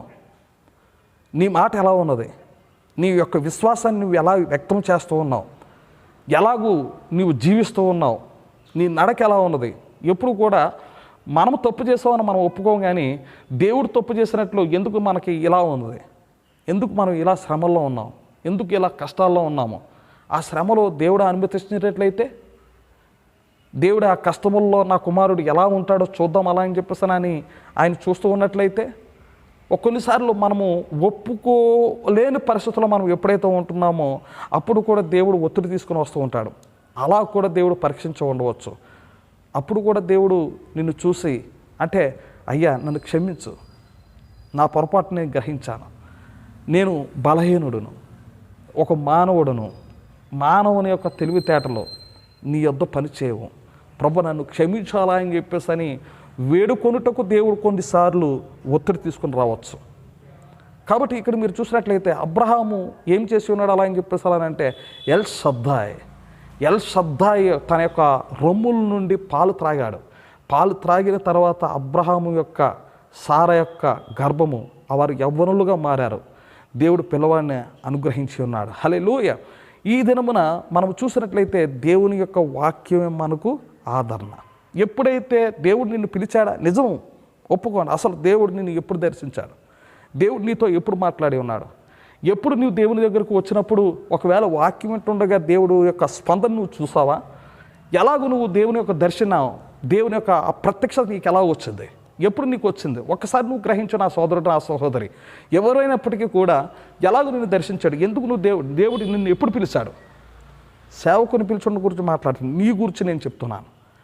ఆ పిలిచినట్లయితే తప్పనిసరిగా ఆయన యొక్క ఆజ్ఞలకు నువ్వు లోబడతావు. ఆయన చెప్పినటువంటి మాటకు విధేయత ఇస్తావు. ఆయన చెప్పినటువంటి మాటకు తలవంచుతావు. దేవుని యొక్క వాక్యమే మనకు ఆదరణ అలా అని చెప్పేసి నువ్వు గ్రహిస్తావు. కాబట్టి ఇక్కడ మనము చూసినట్లయితే దేవుని యొక్క వాక్యమే మనకు ఆదరణ అయి ఉన్నది. దేవుని యొక్క వాక్యమే. ఇక్కడ అపోస్తలుడైన పౌలు అగ్నిస్తంభంలో దేవుడు ప్రత్యక్షమయ్యాడు. అగ్నిస్తంభంలో ప్రత్యక్షమైన తర్వాత ఆ అరేబియా దేశంలో 3 సంవత్సరములు తాను కలిగినటువంటి దర్శనం నిమిత్తము అతడు చూసి చూసి చూసి చదివి అది నిజమా కాదా అని బాగా వాక్యమును జ్ఞానించి, ఎందుకంటే ఈ సౌలుగా ఉన్నటువంటి ఈయను గమనీయుల పాదముల యొద్ద నేర్చుకున్నటువంటి పాండిత్యము ఎరిగినటువంటి ఒక పెద్ద ఆయన దగ్గర నేర్చుకున్నటువంటి వాడు. కానీ దేవుని యొక్క దర్శనానికి ఎప్పుడైతే యేసు ఆయనతో మాట్లాడి ఉన్నాడో, నీవు నన్ను హింసించుచున్న యేసునా అని ఒక స్వరము పలుకుట, సౌలు మాత్రమే ఉన్నాడు, పక్కన్నటువంటి వారు కూడా వినలేదు. సౌలు మాత్రమే చూశాడు ఆ వెలుగును, పక్కన్నటువంటి వారు చూడలేదు. నాకు ఇది ఇప్పటికీ కూడా చాలా అద్భుతంగా ఉంటుంది. ఎందుకంటే పక్కన్న వాడిని చూడలేదు, లైట్ వేస్తే అందరూ చూస్తాం, ఒక పెద్ద కాంతి వస్తే అందరూ చూస్తారు, పక్కన్నవాడు చూడలేదు అలా అని చెప్పేసానంటే ఎంత అద్భుతం అండి. దేవుడు వెలుగే ఉన్నాడు. ఆ వెలుగు తనకు పిలిచినటువంటి వారిని ఎన్నికలో ఉన్నటువంటి వారికి ఆయన వ్యక్తపరచుకుంటూ ఉన్నాడు. హల్లెలూయా. నిజంగా అది చాలా అద్భుతమైనటువంటి విషయముగా మనం గమనించవచ్చు. దేవుడు పౌలు మాత్రమే చూశాడు ఆ వెలుగుని. ఒకవేళ విమర్శకులు ఉంటే అనరండి, వెలుగు లైట్ వేయండి, లైట్ వేస్తే నువ్వు చూసావా నేను చూశాను, లైటు నేను ఒక్కడిని చూసాను అలా అని చేసి అది ఎలా చెల్లుతుంది అలా అని చెప్పేసి ప్రశ్నించే వారికి చాలా ప్రశ్నలు వస్తున్నాయి. కానీ ఇక్కడ మీరు చూసినట్టయితే వెలుగు ఆ యొక్క అంటే యేసు ఎవరికైతే ప్రత్యక్షపరచుకొని కోరుచున్నాడో ఆయన ఆ వెలుగు చూశాడు. హల్లెలూయా. ఇక్కడ మీరు చూసినట్లయితే నిజంగా ఆయన యొక్క విశ్వాసాన్ని మీరు గ్రహించండి. ఆయన విశ్వాసము ఎక్కడ? ఇంటిలో ఉన్నా, వీధిలో ఉన్నా, జైల్లో ఉన్నప్పుడు ఒక ఆయన మరి అక్కడ దేవుడి యొక్క ఆ యొక్క ప్రత్యక్షపరచబడిన వెలుగును చూసినప్పుడు అతను అడిగాడు, నేను రక్షింపబడుటకు నేను ఏం చేయాలా అని చెప్పేసి అని. అయితే నువ్వైతే ఏం చెప్తావు? ప్రవక్త విలియం ఇబ్రహీం గారు చెప్తున్నారు, నువ్వైతే ఏమంటావు? సిగరెట్లు మానే, బీడీలు మానే, మందు మానే, చుట్టలు మానే, మరి ఈవెన్ మానే అలా అని చెప్పేసాను అంటావు. కానీ యేసునందు విశ్వాసం ఉంచు, అదొకటి చెప్పాడండి. హల్లెలూయా. సారా మానే, బ్రాందీ మానే, కానీ ఒకే ఒక్క మాట చెప్పాడు, యేసునందు విశ్వాసం ఉంచు, నీ ఇంటి వారందరూ కూడా రక్షింపబట్టకు నువ్వేమి చేయాలా? యేసునందు విశ్వాసం ఉంచు. అదే మనకి విజయం అండి. శ్రమల్లో, కష్టముల్లో, ఎటు తోచని పరిస్థితులు ఏమొచ్చినా సరే యేసునందు నువ్వు ఎప్పుడైతే ఆ యొక్క విశ్వాసం ఉంచుతూ ఉన్నావో దేవుడు నీకు ఆ కనికరము, ఆ జాలి, ప్రేమ, దయ అనుగ్రహించనే ఉన్నాడు. హల్లెలూయా. కాబట్టి ఇక్కడ మనం చూసినట్లయితే ప్రజలు ఏమనుకున్నా ఏమి తలంచలేదండి. అందరూ ఏమనుకుంటున్నారా అది కూడా చూచట్లేదు. అబ్రహాము తన యొక్క జీవితంలో ఎలాగూ నమ్మాడు అలా అని చెప్పేసి అలా అంటే ఎంతోమంది అతని యొక్క జీవితంలో అంటే వాక్యమును నువ్వు నమ్మినట్లయితే విమర్శ వస్తుంది. వాక్యమును కానీ నువ్వు గ్రహిస్తూ ఉన్నట్లయితే నీ మీద ఒక విమర్శనాత్మకమైనటువంటి ఆ చూసేవారు హేళన చేస్తూ ఉంటారు, అవమానపరుస్తూ ఉంటారు. మీది ఒకటేనా అలా అని చెప్పేసి అని అంటారు. నువ్వేమీ అనవసరం లేదండి. అయినా సరే గుచ్చి ప్రవక్త అదే దేవునితో దగ్గరగా ఉన్నామన్న రుజువు అని చెప్పారు. ఆ శ్రమ మనకు రావాలి. అంటే ఇక్కడ మీరు చూసినట్లయితే హేళన చేసినటువంటి గుంపు యోబులో తన 3 స్నేహితులు కూడా లేక కొన్నటువంటి వారు ఏదో పాపం చేశాడు అలా అని చెప్పేసి, తప్పు చేశాడు అలా అని చెప్పేసి, అంటే ఈ సమయంలో అతను ధూళిలో ఉంటే, బూడిదలో ఉంటే ఆదరించటకు బదులుగా మనము కూడా కొన్నిసార్లు అలాగే చేస్తాం. ఎవరైనా శ్రమలో ఉన్నారనుకోండి, బాగానే జరిగింది, అలాగే జరగాల. ఎవరైనా కష్టంలో ఉన్నారా అలా అని చెప్పేసి అలా అంటే కొంతమంది ఒకవేళ బండి నడిపినా, ఒకవేళ ఇతనికి కానీ దేవుడు అతన్ని ఆశీర్వదించాడా, సంతోషించు నా సహోదరి, నా సోదరుడు. మంచి ఇల్లు ఇచ్చాడా, సంతోషించు నా సహోదరి. మంచి ఆరోగ్యం ఇచ్చాడా, సంతోషించు నా సహోదరి, నా సోదరుడా. కానీ ఇటువంటి మనసు అది నికోలయితుల్లో ఉందండి. నికోలయితుల్లో ఉన్నటువంటి ఆ మనసు మనకు రాకూడదు. వారు వేరే పెత్తనంలోనికి వెళ్ళిపోతూ ఉంటారు. వారు వేరే పెత్తనం అలా అని చెప్పేసి అలా అంటే యేజుబేలు గురించి మాట్లాడి ఉన్నాడు ప్రకటన గ్రంథంలో, బిలాము యొక్క సిద్ధాంతం గురించి మాట్లాడి ఉన్నారు. అదే నికోలయితు క్రియలు. కానీ అటువంటి మనసు మనకు రాకూడదు. ప్రశ్నించే మనసు రాకూడదు. ప్రశ్న వేయచ్చు, తెలుసుకున్నట్టుకు, వాక్యమును తెలుసుకున్నట్టుకు దేవుణ్ణి అడగొచ్చు తప్ప హింసించే ఆ మనసు ఒకవేళ ఇప్పుడు నీకు అర్థం అవ్వలేదు, తర్వాత నువ్వు ప్రార్థన చేయి, దేవుడు నీకు సహాయం చేస్తాడు. నువ్వు దేవుణ్ణి అడుగు. కానీ ఆ బిలాము ఏం చేశాడో మీరు చదవండి. దేవుని యొక్క వాక్యం ఏదైతే చెప్తుందో దానికి వ్యతిరేకంగా నిలబడేవాడు, ప్రశ్నిస్తూ ఉండేవాడు. వాక్యం ఏదైతే చెప్తుందో దాన్ని వినవలసిందే. కాదు కొంచెం నేను వెళ్తాను అలా అని చెప్పేసాను అంటే, సరే నీ ఇష్టం అలా అని చెప్పేసాను. చూసారా, అది అనుమతిపరమైనటువంటి చిత్తం కాదు. కానీ ఇక్కడ మీరు చూసినట్లేదు, యెజబెలు చాలా కుయుక్తి, చాలా తెలివైంది.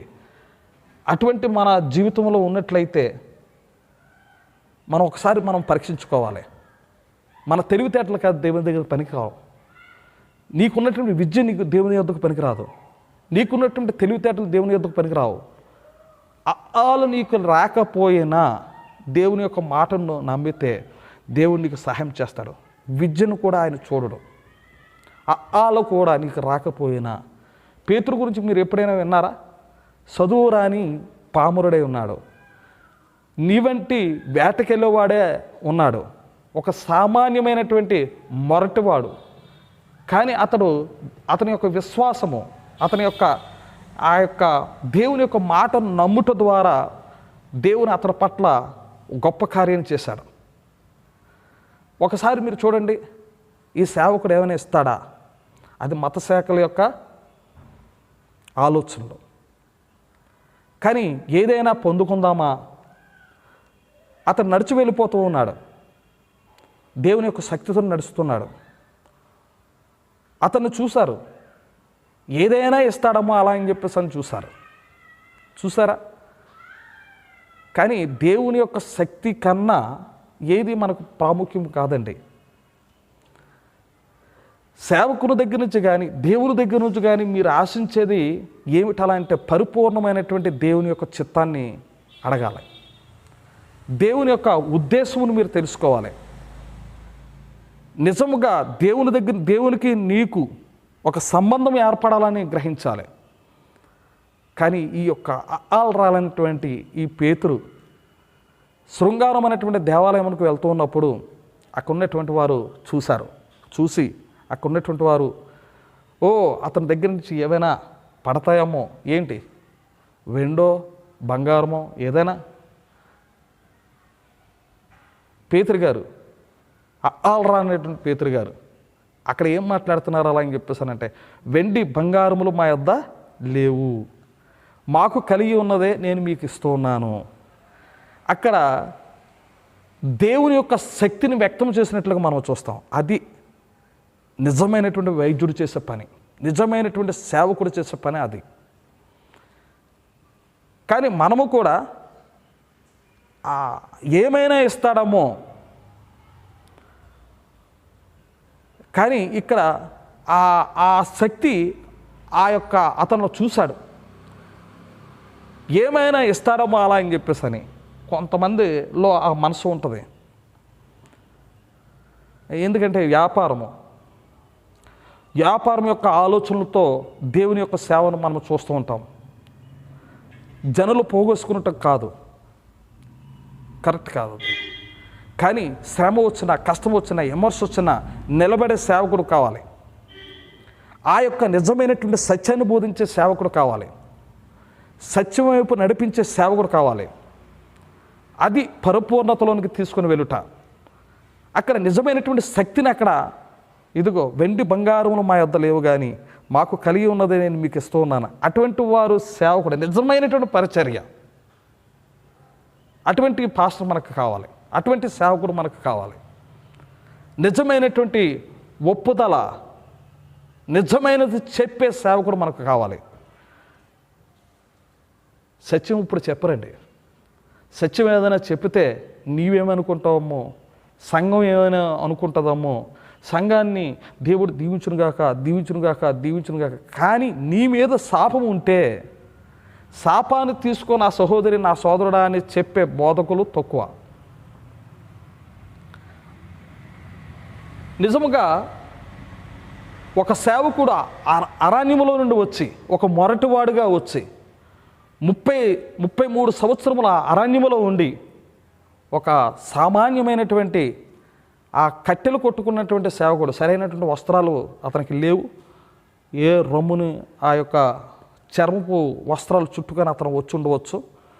వచ్చి ఏం చేశాడో అలా అని చెప్పేసానంటే సర్పసంతానం గురించి అక్కడ మాట్లాడుతూ ఉన్నాడు. రాబో ఉగ్రత తప్పించుకున్నట్టుగా మీకు బుద్ధి చెప్పింది ఎవడాలా అని సద్దుకయ్యులను, పరిసయ్యులను, యాజకులను అక్కడ చాలా అంటే దేవుని సేవ చేసినటువంటి వారిని ఊపుతూ ఉన్నాడు, అక్కడ కుదుపుతూ ఉన్నాడు. వారిని అందరినీ ఒక కుదుపాడు. తిన్నంగా హేరోదియా ఆ రాజు దగ్గరికి వెళ్ళి ఇలా మాట్లాడవచ్చా? ఈ దినమున దేవుని యొక్క భయం మనకు ఉండాలి. దేవుని యొక్క వాక్యములో సరైన దేవునికి నీకు సంబంధము, వ్యర్థముగా మనము తీర్పు తీర్చుట కాదు.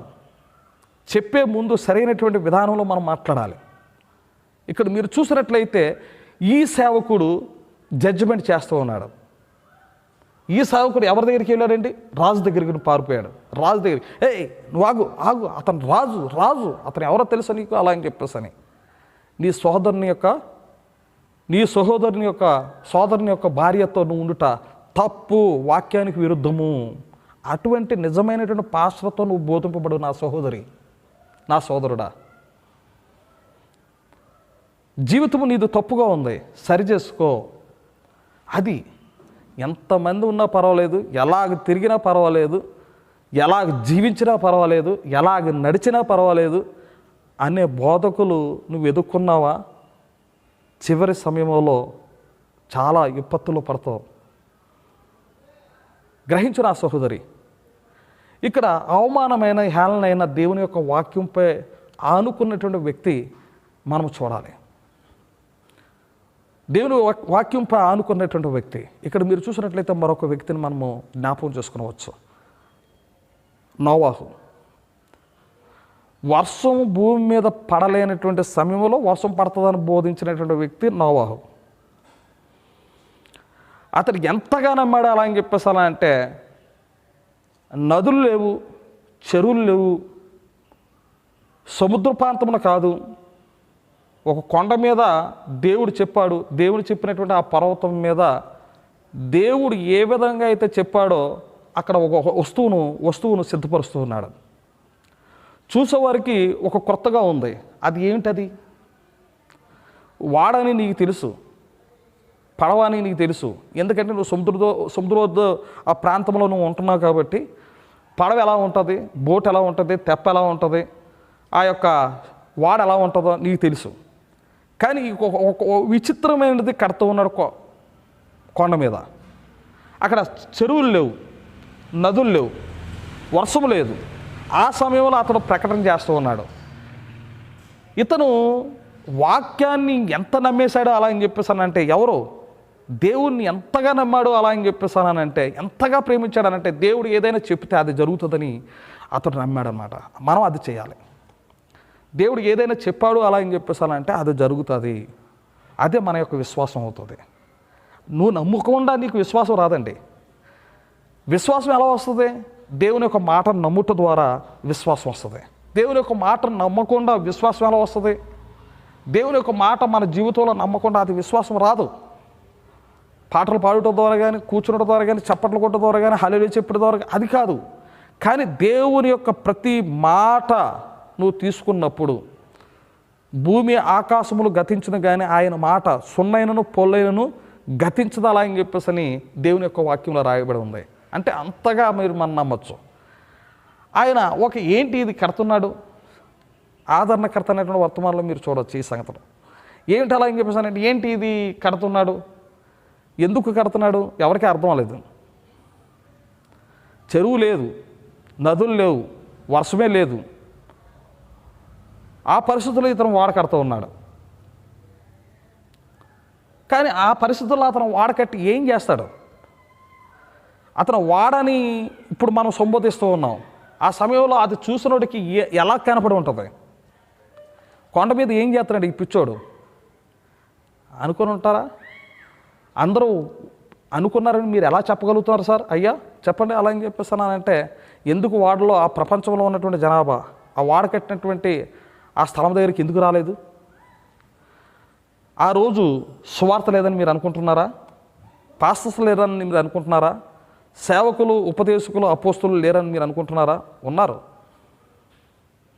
వాడలోనికి వెళ్ళొద్దు, ఆ పిచ్చివాడి యొక్క మాట వినవద్దు చెప్పడం ద్వారా జనం లేరనుకుంటున్నారా? ఇప్పుడున్నటువంటి ప్రజలు అక్కడ ఉన్నారు. బైబిల్ చెప్తూ ఉంది.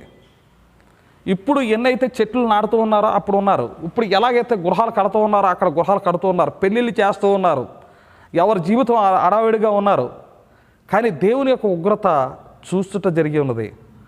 ఏమైంది అలా అని చెప్పేసానంటే, ఎవరు ఇష్టానుసారమైనటువంటి జీవితం వారు జీవిస్తూ ఉన్నప్పుడు, ఇప్పుడు ఎన్ని చర్చలు ఉన్నాయో అప్పుడు అక్కడ ఉన్నాయో అలా అని చెప్పేసి నేను చెప్పగలను. ఎందుకు? ప్రవక్త కూడా అది చెప్తూ ఉన్నారు. ఎందుకని అలా అని చెప్పేసానంటే, ఆ రోజుల్లో కూడా ఇప్పుడు ఎలా ప్రజలు ఉన్నారో అప్పుడు కూడా ఉన్నారు. ఇప్పుడు ఎలాగో ప్రజలు విచ్చలవిడితనంతో ఉన్నారో అప్పుడు కూడా విచ్చలవిడితనంతో ఉన్నారు. దేవుడు అది సహించలేకపోయాడు. అందుకే నోవాహు దినముల్లో జరిగినట్లే మనుష్య కుమారుడు రాకడలోనూ జరుగునని రాయబడి ఉంది.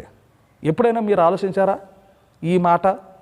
ప్రపంచమంతా క్రైస్తవం ఎక్కువ అని మనం అనుకుంటున్నాం. కానీ ఇక్కడ నోవాహు దినముల్లో జరిగినట్లే మనుష్య కుమారుడు రాకడలోనూ జరుగును. నోవాహుకు దినాలు జ్ఞాపకం చేస్తున్నాడు మన ప్రభువైన యేసుక్రీస్తు. ఎందుచేత ఆయన అలా జ్ఞాపకం చేస్తూ ఉన్నాడు అంటే, అటువంటి పరిస్థితి ఇప్పుడు ఉందా? సొదొమ గొమొర్రా పరిస్థితి. లోతు కుటుంబమును బయటికి తీసుకుని వస్తున్నప్పుడు అగ్ని చేత కాల్చబడి ఉంది. అవి ఉదాహరణగా ఈ దినమున మన ముందు దేవుడు పెట్టి ఉన్నాడు. అది పెట్టి ఉన్నాడు అలా అని చెప్పేసి అంటే, మనం ఇప్పుడు ఒక్కసారి దాని మీద మనసు ఉంచవలసి ఉన్నది. ఎందుకు? మన ప్రభువైన యేసుక్రీస్తు ఎందుకు చెప్పి ఉన్నాడు? మన ప్రభువైన యేసుక్రీస్తు చెప్పినటువంటి మాట పొల్లైనా ఏది సున్నైనా తప్పిపోదండి. అది మాత్రం మీరు మనసులో ఉంచుకోండి. అంటే ఇక్కడ ఈ పరికరము ఏంటి అలా అని చెప్పేసాను. పైగా ఈయన కట్టుతున్నటువంటి కర్ర ఎవరో వాడలేనటువంటి కర్ర. ఇప్పుడు మీరు కట్టినటువంటి బోట్లు మీరు చూడండి, తుమ్మకర్ర వాడుతున్నారు. ఎందుకు వాడుతున్నారంటే దాని యొక్క గట్టితనం బాగుంటుందండి, నీటిలో ఇంకా గట్టిగా ఉంటుందండి అలా అని చెప్పాను. చాలా పెద్ద పెద్ద బోట్లు కట్టిన కర్ర ఏంటంటే టేకు కర్రతో కట్టారు. కానీ వారు ఎలా కట్టారు అలా అని చెప్పేస్తానంటే టేకు కర్రతో కట్టారు. ఆ యొక్క తుమ్మకర్రతో కట్టారు. ఎందుకు అలా అని చెప్పేస్తానంటే గట్టితనం చూసుకుంటారు. పాడవలేనటువంటి కర్రతో కట్టాలి. ఇక్కడ దేవుడు ఏం చెప్పి ఉన్నాడంటే, సిత్తిసారకపు మ్రాలను నరికి తీసుకురమ్మన్నాడు. అరే నువ్వు కట్టావు కానీ ఈ మానుతో ఎవడో కట్టడయ్యా ముసలోడా. నీకు ఇప్పుడు మతస్థిమితం లేదని ఎంతమంది విరుద్ధంగా ప్రసంగాలు చేస్తుంటారండి. ప్రతి చర్చిలోనూ చూడండి అతను ఏం చేస్తున్నాడు అలా ఏం చేస్తని. ఏదో బోటు కడుతున్నాడట, అది వాడని అంటున్నాడు. అది కూడా కర్ర. ఆ కర్ర టేకు కాదు, తుమ్మకర్ర కాదు, అది చిత్తుసారకపు కర్ర. అది ఎటువంటిది అలా చేసిన దూదు కర్ర లాంటిది అనమాట. అవి నరుక్కొని పైకి తీసుకుని వెళ్తున్నాడు. తెలుసా నీకు అని ఇలాగ బోధలు చేసుకుని ఉండవచ్చు విమర్శకులు. అదే పని కదా. కానీ దేవుని యొక్క మాటను నమ్మినట్లయితే క్రియ కనపడుతుంది. నమ్మిన వారి వలన ఈ సూచక్రియలు కనబడాలి. అవి మన జీవితంలో జరుగుతున్నాయా లేదా అలా అన్నది. ఒకవేళ పాపిగా నువ్వు ఉన్నట్లయితే నన్ను క్షమించు నాయనా అని నువ్వు దేవుని ఎదుకు రావాలి. అదే దేవుని దగ్గరికి వెళ్ళాలంటే చాలామంది భావన ఏంటంటే దేవుడు అలానంటే సంఘంలో కూర్చుంట. నేను దాని గురించి సంఘంలో కూర్చోవాలి. దేవునితో సమాధాన పడుట. హల్లెలూయా. నువ్వు ఎక్కడైనప్పటికీ, ఏ లోయలో ఉన్నా, బోట్లో ఉన్నా, వ్యాపారం మీద ఉన్నా, బస్సులో ఉన్నా, ప్రమాదంలో ఉన్నా, ఆసుపత్రిలో ఉన్నా, ఎక్కడ ఉన్నప్పటికీ కూడా దేవునితో సమాధాన పడుటకు ఇది మంచి సమయం. హల్లెలూయా. నువ్వు ఆయనతో సమాధాన పడుటకు ఇష్టపడవు. ప్రభువా నన్ను క్షమించు, నీ వాక్యాన్ని విన్నాను, ప్రభువా నిన్ను ప్రేమిస్తున్నాను, నన్ను క్షమించు యేసయ్యా. ఈ చివరి సమయంలో, శ్వాస ఆగిపోయే సమయంలో చాలామంది ఆ కొర ఊపిరితో ఉన్నటువంటి పరిస్థితుల్లో వాక్యం విన్నట్లయితే మీ జీవితాల్లో దేవుడు అద్భుతం చేస్తాడని నేను నమ్ముతూ ఉన్నాను. హల్లెలూయా. కాబట్టి ఇక్కడ మీరు చూసినట్లయితే నిజముగా దేవుణ్ణి ప్రేమించు నా సహోదరి, నా సోదరుడా. అది విమర్శ వస్తుంది. ఫస్ట్ హేళన చేస్తాడు. నిన్ను మంచివాడు అంటాడు, పూలదండలు వేస్తాడు, బొక్కేది, ఇవన్నీ కాదండి. నువ్వు వాక్యాన్ని నమ్ముతున్నావు అలా అని చెప్పేస్తానంటే వాక్యాన్ని ప్రేమిస్తున్నావు అలా అని చెప్పేసి అలా అంటే మొట్టమొదటిగా విమర్శకులు నిన్ను నోవహు చూడు ఏం చేశాడు అలా అని చెప్పేసి. అదే కదా, ఎందుకు అలా అని చెప్పేసారంటే ఏ ఒక్కరూ కూడా వెళ్ళకపోవటం గల కారణం ఎక్కడికెక్కడ ఆపారు. ఈ బోధన మీరు నమ్మొద్దు, నోవహు దినముల్లో జరిగినట్లే మనుష్య కుమారుడు రాకడలోనూ జరుగునని యేసు ప్రభువు వారు 2000 సంవత్సరాల క్రితం ఇది జ్ఞాపకం చేశారు. వెళ్ళొద్దు, గద్ద పుస్తకాలు అసలే నమ్మొద్దు. మలాకి 4, 5, 6 వచనాల ప్రకారంగా ఈ దినమున ప్రవక్త వచ్చారని నేను చెప్తూ ఉన్నాను.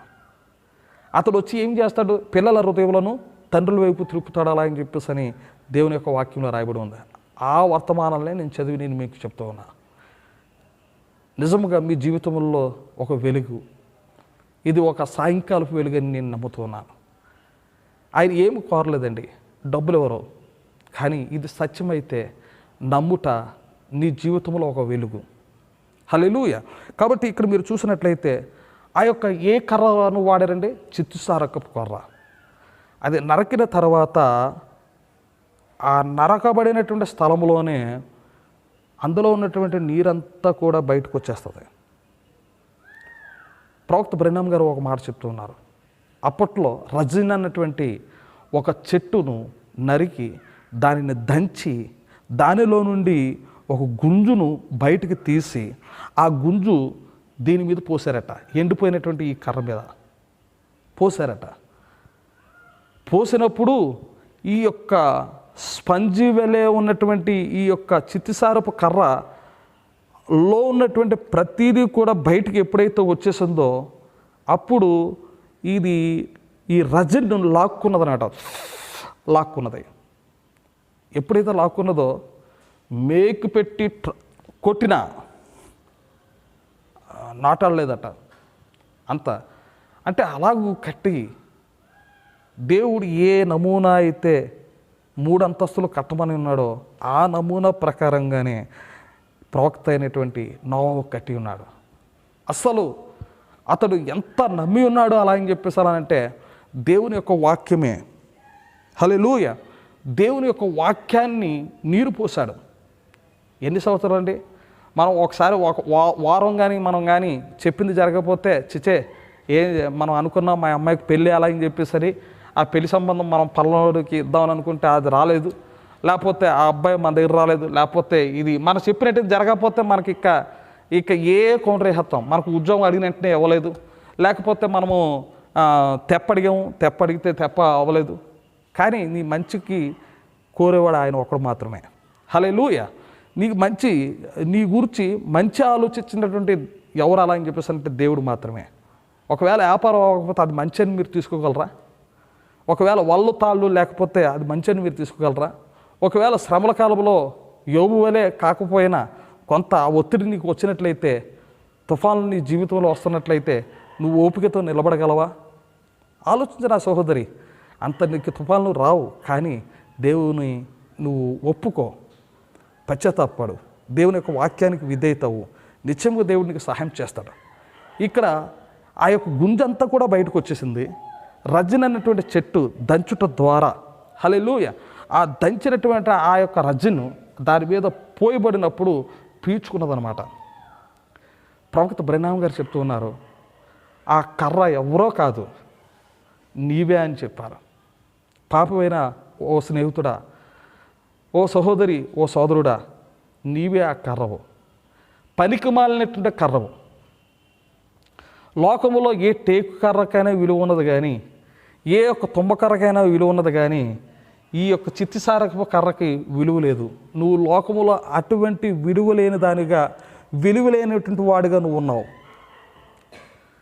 లోకములో నిన్ను గుర్తించబడకపోవచ్చు, కానీ దేవుడు నిన్ను కోరుతున్నాడు, ఆ చెట్టును నరుకు, నాకు కావాలి అలా అని చెప్పేసి అని తీసుకొని నువ్వు ఎప్పుడైతే ప్రభువైన యేసుక్రీస్తు నామంలో బాప్టిజం నువ్వు పొందుతూ ఉన్నావో, అది అబద్ధమని అంటున్నారు కొంతమంది. అపోస్తలుల కార్యం 2వ అధ్యాయంలో ఉందండి, బైబిల్లో ఉంది. 2వ అధ్యాయం 38వ వచనంలో రాయబడి ఉంది. ఏమని రాయబడి ఉందో? మారు మనసు పొందండి, ప్రభువు అయిన యేసుక్రీస్తు నామంలో బాప్టిజం పొందండి. ఈ వాగ్దానం మీకును మీ పిల్లలకును దూరస్తులందరికీ, అనగా మన ప్రభు అయిన యేసుక్రీస్తు పిలిచిన వారికి అందరికీ, అనగా ఇక్కడ మన ప్రభు అయిన యేసుక్రీస్తు పిలిచిన వారికి అందరికీ చెందునని అక్కడ రాయబడి ఉంది. ఈ వాగ్దానం మనకి, మన పిల్లలకును, దూరస్తులందరికీ. అయితే నువ్వు ఒకవేళ యేసుక్రీస్తులో నువ్వు ఉన్నట్లయితే, ఆయనతో నువ్వు సమాధి చేయబడినట్లయితే, నరకబడినట్లయితే, నీలోనికి రజ్జన్ ఏ విధముగా అయితే పోతుందో, రజ్జను ఏ విధంగా పోయబడుట జరుగుతూ ఉందో, ఆ పోస్తూ ఉన్నప్పుడు పీల్చుకుంటుందండి. పీల్చుకున్న శక్తి దేనికి ఉందండి? చిత్తిసారకు కర్రకు మాత్రం ఉంది, టేక్ కర్రకు లేదు. టేక్ కర్రలు చాలా ఘనమైనటువంటి కర్రలు, గొప్ప గొప్ప కర్రలు. కానీ ఇది ఒక పేద లేక ఒక సామాన్యమైనటువంటి ఒక అల్పమైనటువంటి ఒక కర్ర. అది నరికిన తర్వాత దానిలో ఉన్నటువంటి ఆ యొక్క తేనె పొట్టులో ఉన్నటువంటి రంధ్రముల వలె అదంతా కూడా కారిపోయినప్పుడు దాని మీద రజ్జన్ అన్నటువంటి ఆ యొక్క కీలు, మన బైబిల్లో ఏముందంటే కీలు అన్నది, అది పోయబడినప్పుడు, కీలు దేనికి వాడతారు అలా అని చెప్పేసి అలా అంటే పగుళ్ళకు వాడతారండి. రోడ్డు చూసారా, పగుళ్ళు వచ్చినప్పుడు ఆ పగుళ్ళకు వాడతారు. ఆ పగుళ్ళలో అవి వేసినప్పుడు సరిగ్గా ఉంటుందన్నమాట. లోపల బయట వేయబడినప్పుడు మీరు చూసినట్లయితే చాలా స్ట్రాంగ్గా అది కట్టబట్ట జరిగింది. ప్రవక్త చెప్తూ ఉన్నారు, ఎందుకలా అంటే ఆ పనికిరానటువంటి కర్ర నీవే. ఈ లోకములో నిన్ను ఎవరూ గుర్తించలేదు, ఎవరు నిన్ను ప్రేమించలేదు, ఎవరు నిన్ను వెదకలేదు, ఎవరు కూడా నిన్నుకు ఆదరణ ఇవ్వలేదు. కానీ ఎన్నిక లేనటువంటి ఈ కర్రకు ఆయన పనికొచ్చే కర్రగా దేవుడే తన ఆత్మను నీలో పోసి, హల్లెలూయా, దేవుడే తన యొక్క ఆత్మను ఎవరిలో పోసి ఉన్నాడు? నీలో పోసి పనికొచ్చే ఒక అద్భుతమైనటువంటి కర్రగా, గట్టి కర్రగా నిన్ను చేశాడండి. హల్లెలూయా. అవును, నేను నమ్ముతూ ఉన్నాను ఆ మాట. నా జీవితంలో అది చేశాడు. మీరు ఎవరైనా మీ జీవితంలో అలా చేసినట్లయితే మీరు ఆమేన్ చెప్పండి. మీ జీవితంలో మీరు దేవుడు అటువంటి ఘనకార్యము నా జీవితంలో జరిగిందంటే చెప్పండి. ఎందుకంటే పనికిరానటువంటి ఈ కర్రను, పాపములో పడి ఉన్నటువంటి మనలను దేవుడు ప్రేమించి ఉన్నాడండి. ఎఫెసీయుల రాసిన పత్రిక 2వ అధ్యాయంలో మనం చూస్తుంటాం, మన అపరాధములతో, మన పాపములో పడి ఉన్నప్పుడు దేవుడు నన్ను బ్రతికించిన అక్కడ రాయబడి ఉంది. మన అపరాధములతో, మన పాపముల్లో మనం పడినప్పుడు దేవుడు మనల్ని ఏం చేసి ఉన్నాడంటే బ్రతికించాడు అలా అని చెప్పేసాను. అంటే ఈ యొక్క చెట్టుకి దేవుడు ఏం చేసి ఉన్నాడు అలా అంటే ఒక ఉద్యమాన్ని దేవుడు తీసుకుని వచ్చి ఉన్నాడు. ఈ యొక్క పనికిరానటువంటి నీచమైనటువంటి స్థితిలో ఉన్న నిన్ను ఒకవేళ విమర్శకులు, అప్పులు, ఇబ్బందులు, సమస్యలు, ఒత్తిడులు ఏమున్నప్పటికీ కూడా నీ జీవితం అల్లకల్లముగా, తుఫానుగా ఒకవేళ ఆ జీవితం మారినప్పుడు, హల్లెలూయా, ఆ జీవితంలో మారినప్పుడు ఎవ్వరూ నీకు సహాయం చేయలేదు అన్నటువంటి పరిస్థితులు నీకు వచ్చినప్పుడు దేవుడిని తన ఆత్మ ద్వారా నిన్ను ముద్రించి, తన యొక్క ఆత్మను నీలో పోసి, హల్లెలూయా, ఆయన యొక్క రక్తము ద్వారా నీకు స్వస్థత నీకు ఇచ్చి నిన్ను బలపరిచాడు ఆయన మాత్రమే. అదే వాడ తయారయ్యిందండి. హల్లెలూయా. ఇక్కడ నీవు కూడా ఆ వాడ, ఆ పరికరములో ఆ యొక్క కర్ర ఒకటిగా చేర్చబడి మీరు చూసారా, ఆ యొక్క వాడ నేటి వరకు ఉందని సాక్ష్యం ఇస్తుంది. నేటి వరకు ఆ వాడ ఉంది. కారణం ఏంటంటారు? ఒకవేళ టేక్ కర్ర అయితే ఎప్పుడు మెట్టయిపోను, తుమ్మకర్ర అయితే ఎప్పుడు మెట్టయిపోను. అప్పుడు జరిగింది. ఇప్పుడు ఎన్ని వేల సంవత్సరాలు అయ్యిందో చూడండి.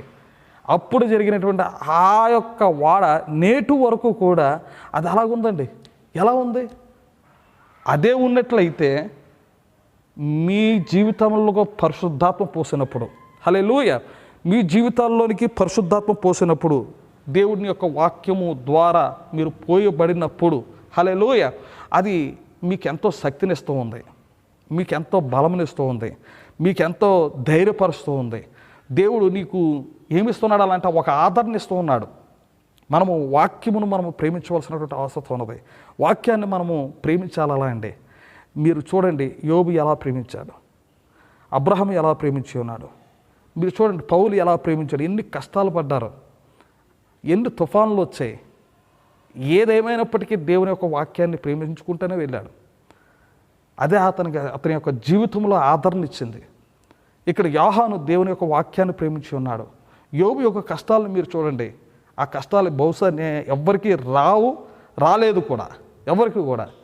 అటువంటి పరిస్థితులు మనం కొన్నిసార్లు ఏం చెప్తూ ఉంటారంటే, నాకు వచ్చిన కష్టాలు ఎవరికి రావండి బాబోయ్, నాకు ఒక్కరికే వచ్చే అలా అని చెప్పేసి అని కొన్నిసార్లు మనం మాట్లాడవచ్చు. కాదు, బైబిల్లో అనేక మంది యొక్క భక్తుల యొక్క జీవితాలు మీరు చూడండి. అనేక మంది యొక్క జీవితాలు, అనేక మంది యొక్క భక్తుల యొక్క వాళ్ళు ఎన్ని శ్రమలు పడ్డారో, ఎన్ని కష్టాలు పడ్డారో, వారి యొక్క జీవితాలు ఎలాగో నలగొట్టబడ్డాయో, వారిలో మనం ఉండవండి అలా అని చెప్పేసి అని అనొద్దు. మీరు ప్రేమించండి.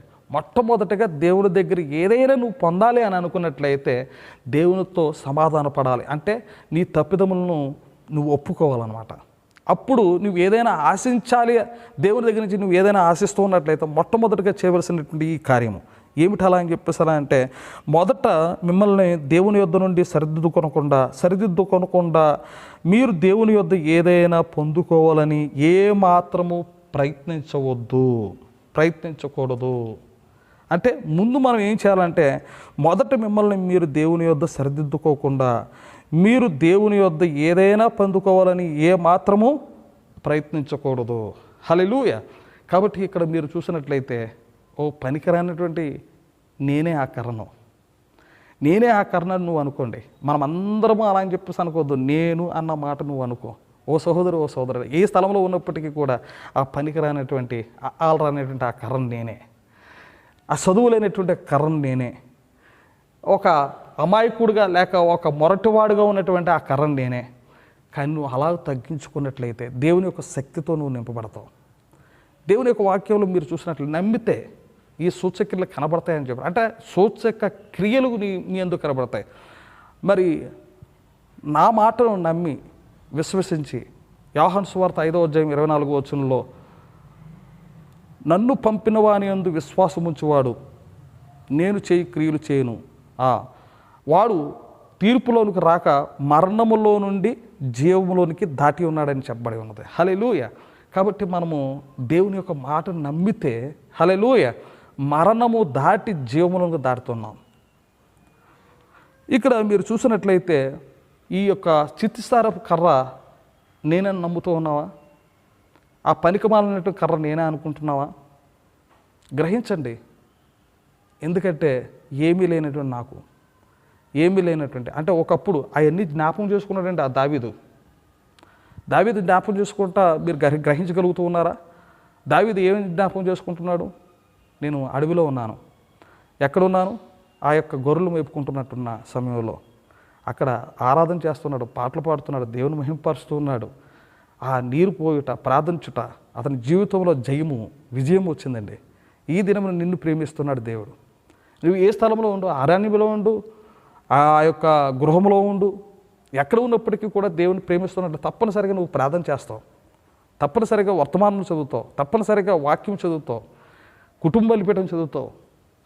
దేవుడు నువ్వు ప్రేమిస్తూ ఉన్నట్టయితే నిజముగా దేవుడిని ఆయన చెప్పినటువంటి ఆజ్ఞలకు లోబడతావు. ఆయన ప్రేమిస్తున్నానని చెప్పి ఆయన యొక్క ఆజ్ఞలను నువ్వు కానీ పాటించకపోతే, సహోదరి నా సోదరుడా, ఒకవేళ నువ్వు శాపం క్రింద ఉన్నట్లయితే పశ్చాత్తాపడి సరి చేసుకున్నట ఇది మంచి సమయమే ఉన్నది. చాలామంది మేము ఎవరు వచ్చినా సరే మాత్రం ఆశీర్వదించండి అని చెప్తాం. ఒకవేళ నువ్వు శాపం కింద ఉన్నట్లయితే, శాపము మీకు తెలుసు, అటువంటి పొరపాటు నీ జీవితంలో ఉన్నట్లయితే, అదే కాదు వాక్య విషయంలో ఏదైనా పొరపాటు నీ జీవితంలో జరుగుతూ ఉన్నట్లయితే, ప్రభు నన్ను క్షమించని దేవుణ్ణి అడగాలి. అలా వేడుకొనుట. ఇక్కడ మీరు చూసినట్లయితే చివరిగా ఆ వాక్యం మనం చదువుకుందాం. నేను చెప్పబడినటువంటి అదే వాక్యము 17వ వచనం, లోకము ఆయనను చూడదు, ఆయనను ఎరుగదు, కనుక ఆయనను పొందనేరదు. మీరు ఆయన్ని ఎరుగుదురు, ఆయన మీతో కూడా నివసించును, మీలో ఉండును, మిమ్మల్ని అనాథులుగా విడువను, మీ యొద్దకు వత్తును. కొంతకాలమైన తర్వాత లోకము నన్ను మరి ఎన్నడూను చూడదు, లోకము చూడదు, అయితే మీరు నన్ను చూతురు. ఎవరు చూసారండి? ఇప్పుడు చెప్పండి. ఇప్పుడు మీరు చూసారా? ఆయన సత్యస్వరూప యొక్క ఆత్మను మీకు అనుగ్రహిస్తాడు. అనుగ్రహించును. లోకము ఆయనను చూడదు, ఆయన్ని ఎరుగదు, ఆయన్ను పొందనేరదు. మీరు ఆయన్ని ఎరుగుదురు. హల్లెలూయ. ఆయన మీతో కూడా నివసించును, మీలో ఉండును, మిమ్మును అనాదినులుగా విడువను, మీ యొద్దకు వత్తును. కొంతకాలమైన తరువాత లోకము నన్ను మరి ఎన్నడూనూ చూడదు, అయితే మీరు నన్ను చూస్తారు. నేను జీవించి ఉన్నాను గనుక మీరును జీవించుదురు. నేను తండ్రి యందును మీరు నా యందును నేను మీ యందును ఉన్నామని ఆ దినమున మీరు ఎరుగుదురు. హల్లెలూయ. ఇక్కడ మీరు చూసినట్లయితే నేను మీకు ఒక చిన్న ప్రశ్న వేస్తూ ఉన్నాను, మీరు గ్రహించండి. మిమ్మల్ని అనాథులుగా విడవను, మీ వద్దకు వస్తాను. 18వ వచనంలో ఉంది, కొంతకాలమైన తరువాత లోకము నన్ను మరి ఎన్నడూనూ చూడదు, లోకము నన్ను మరి ఎన్నడూనూ చూడదు, అయితే మీరు నన్ను చూతురు. ఎంతమంది చూసారో చెప్పండి. లోకము నన్ను మరి ఎన్నడూనూ చూడదు, కానీ మీరు నన్ను చూస్తారు. ఎవరు చెప్పారండి ఈ మాట? ఎంతమంది మీరు చూసారు చూడండి, చెప్పాలి. అప్పుడు ఇదే ఎందుకు ఎలా అని చెప్పేసి అలా అంటే మన సైన్స్ మనం ఎంత అభివృద్ధి పొందామన్నది కాదు. ఇక్కడ మీరు చూసినట్లయితే మొట్టమొదటి యొక్క ప్రేమ 10 ఆజ్ఞలలో మొట్టమొదటిది ఏది అని యేసు ప్రభువుని అడిగారు. అది ఏంటి అలా అని చేశానంటే ప్రేమ. మొట్టమొదటిది ఎవరిని ప్రేమించాలండి? మొట్టమొదటిగా దేవుని ప్రేమించుట. అంటే నీ జీవితంలో మొట్టమొదటి యొక్క స్థానం దేవునికి ఇవ్వాలి. తర్వాత స్థానం ఏమిటి అలా అంటే నిన్ను వలె నీ పొరుగువాన్ని ప్రేమించుట. అవునా? ఇక్కడ మనము దేవుడు కావాలా అని చెప్పేసి చాలామంది ఆశపడుతున్నారు. దేవుని చూడాలని కూడా చాలామంది ఆశపడుతున్నారు. నేను దేవుని ప్రేమిస్తాను, నువ్వెవడో అవతల పోవాలా అని చెప్పేసి చాలామంది తన యొక్క భార్య అనవచ్చు, భర్త అనవచ్చు, లేకపోతే సోదరులు అవ్వచ్చు, సంఘంలో ఉన్నటువంటి పక్కన నాకు దేవుడు కావాలంటే మీరెవరో అలా అని చెప్పేసాను, నేను ప్రేమిస్తాను అలా అని చెప్పేసాను అంటాను. కానీ ఇక్కడ మీరు చూసినట్లయితే దేవుడు ఇప్పుడు ఏమై ఉన్నాడన్నది మర్చిపోయారు అందరూ. ఆయన మరి మీరు చూసినట్లయితే ఆ సన్సైడ్ పర్వతం మీద మేఘం ఒకటి వచ్చింది. ఆయన మేఘరూఢుడే వస్తారని లేఖనంలో రాయబడి ఉంది. ఆ మేఘం వచ్చినప్పుడు ఆ వెడల్పు, ఆ ఎత్తు, ఆ ఇదంతా కూడా చూసినప్పుడు ఆ మేఘములో తిప్పినప్పుడు ప్రవక్త దగ్గరికి తీసుకొచ్చారు బ్రహ్నాం గారు. ఇది ఏమిటి అలా అని చెప్పేసి అని, ఇది ఆకాశంలో ఒక సూచనగా కనపడ్డది. ఏమిటి అలా అని చెప్పేసి అలా అంటే అది తిప్పినప్పుడు యేసు ప్రభు వారి యొక్క శిరస్సు కనపడేది. మరి యేసు ప్రభు వారి శిరస్సు కనపడితే ఒట్టి శిరసేన ఆయనకుంది, ఆయన యొక్క శరీరం కూడా కనపడాలి కదా. ప్రకటన గ్రంథంలో చూసినట్లయితే ఆయన కుడిపాదము సముద్రం మీదను, ఎడమ పాదము భూమి మీదను పెట్టి సింహం గర్జించినట్లు గర్జించగా అని అక్కడ రాయబడి ఉంది. మరి ఆయన శిరస్సు వచ్చిన పాదం ఏది, లేక ఆయన శరీరం ఏది? ఇక్కడ మీరు చూసినట్లయితే క్రీస్తు యొక్క ఆ నూతన జన్మ ఎవరైతే పొంది ఉన్నారో, ఎవరైతే నూతనముగా మరలా తిరిగి జన్మించి ఉన్నారో వారు ఆయన యొక్క శరీరంలో చేర్చబడ్డారు. హల్లెలూయా. ఎవరి యొక్క శరీరంలో చేర్చబడ్డారంటే యేసు ప్రభు వారి యొక్క శరీరంలో చేర్చబడ్డారు. ఒకవేళ నీవు కానీ తిరిగి జన్మించినట్లయితే నువ్వు ఎవరు అలా అని చెప్పేసానంటే క్రీస్తు యొక్క శరీరము. ఇప్పుడు నేను మీకు చెప్తాను, క్రీస్తు యొక్క శరీరాన్ని ఎంతమంది తాకారు, ఎంతమంది క్రీస్తు యొక్క శరీరాన్ని పట్టుకున్నారు,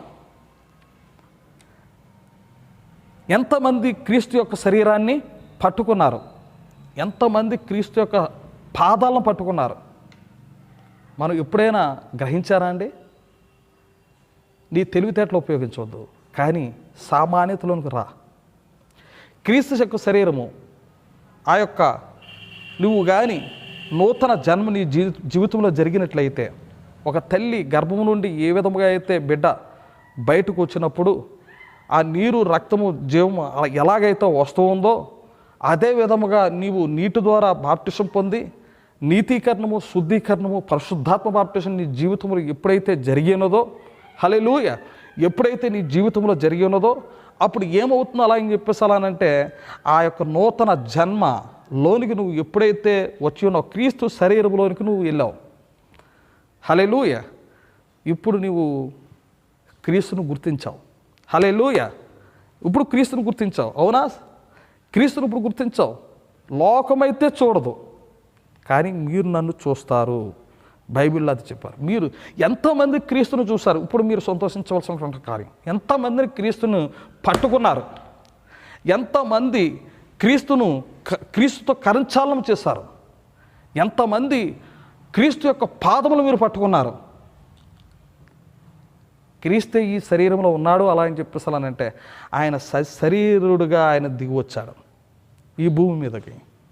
మరలా ఆయన 2000 సంవత్సరంలో క్రితం వచ్చినటువంటి ఆ దేవుడే శరీరధారి అయి ఎవరండి? శరీరధారి అయి క్రీస్తు ఇప్పుడు శరీరధారి అయి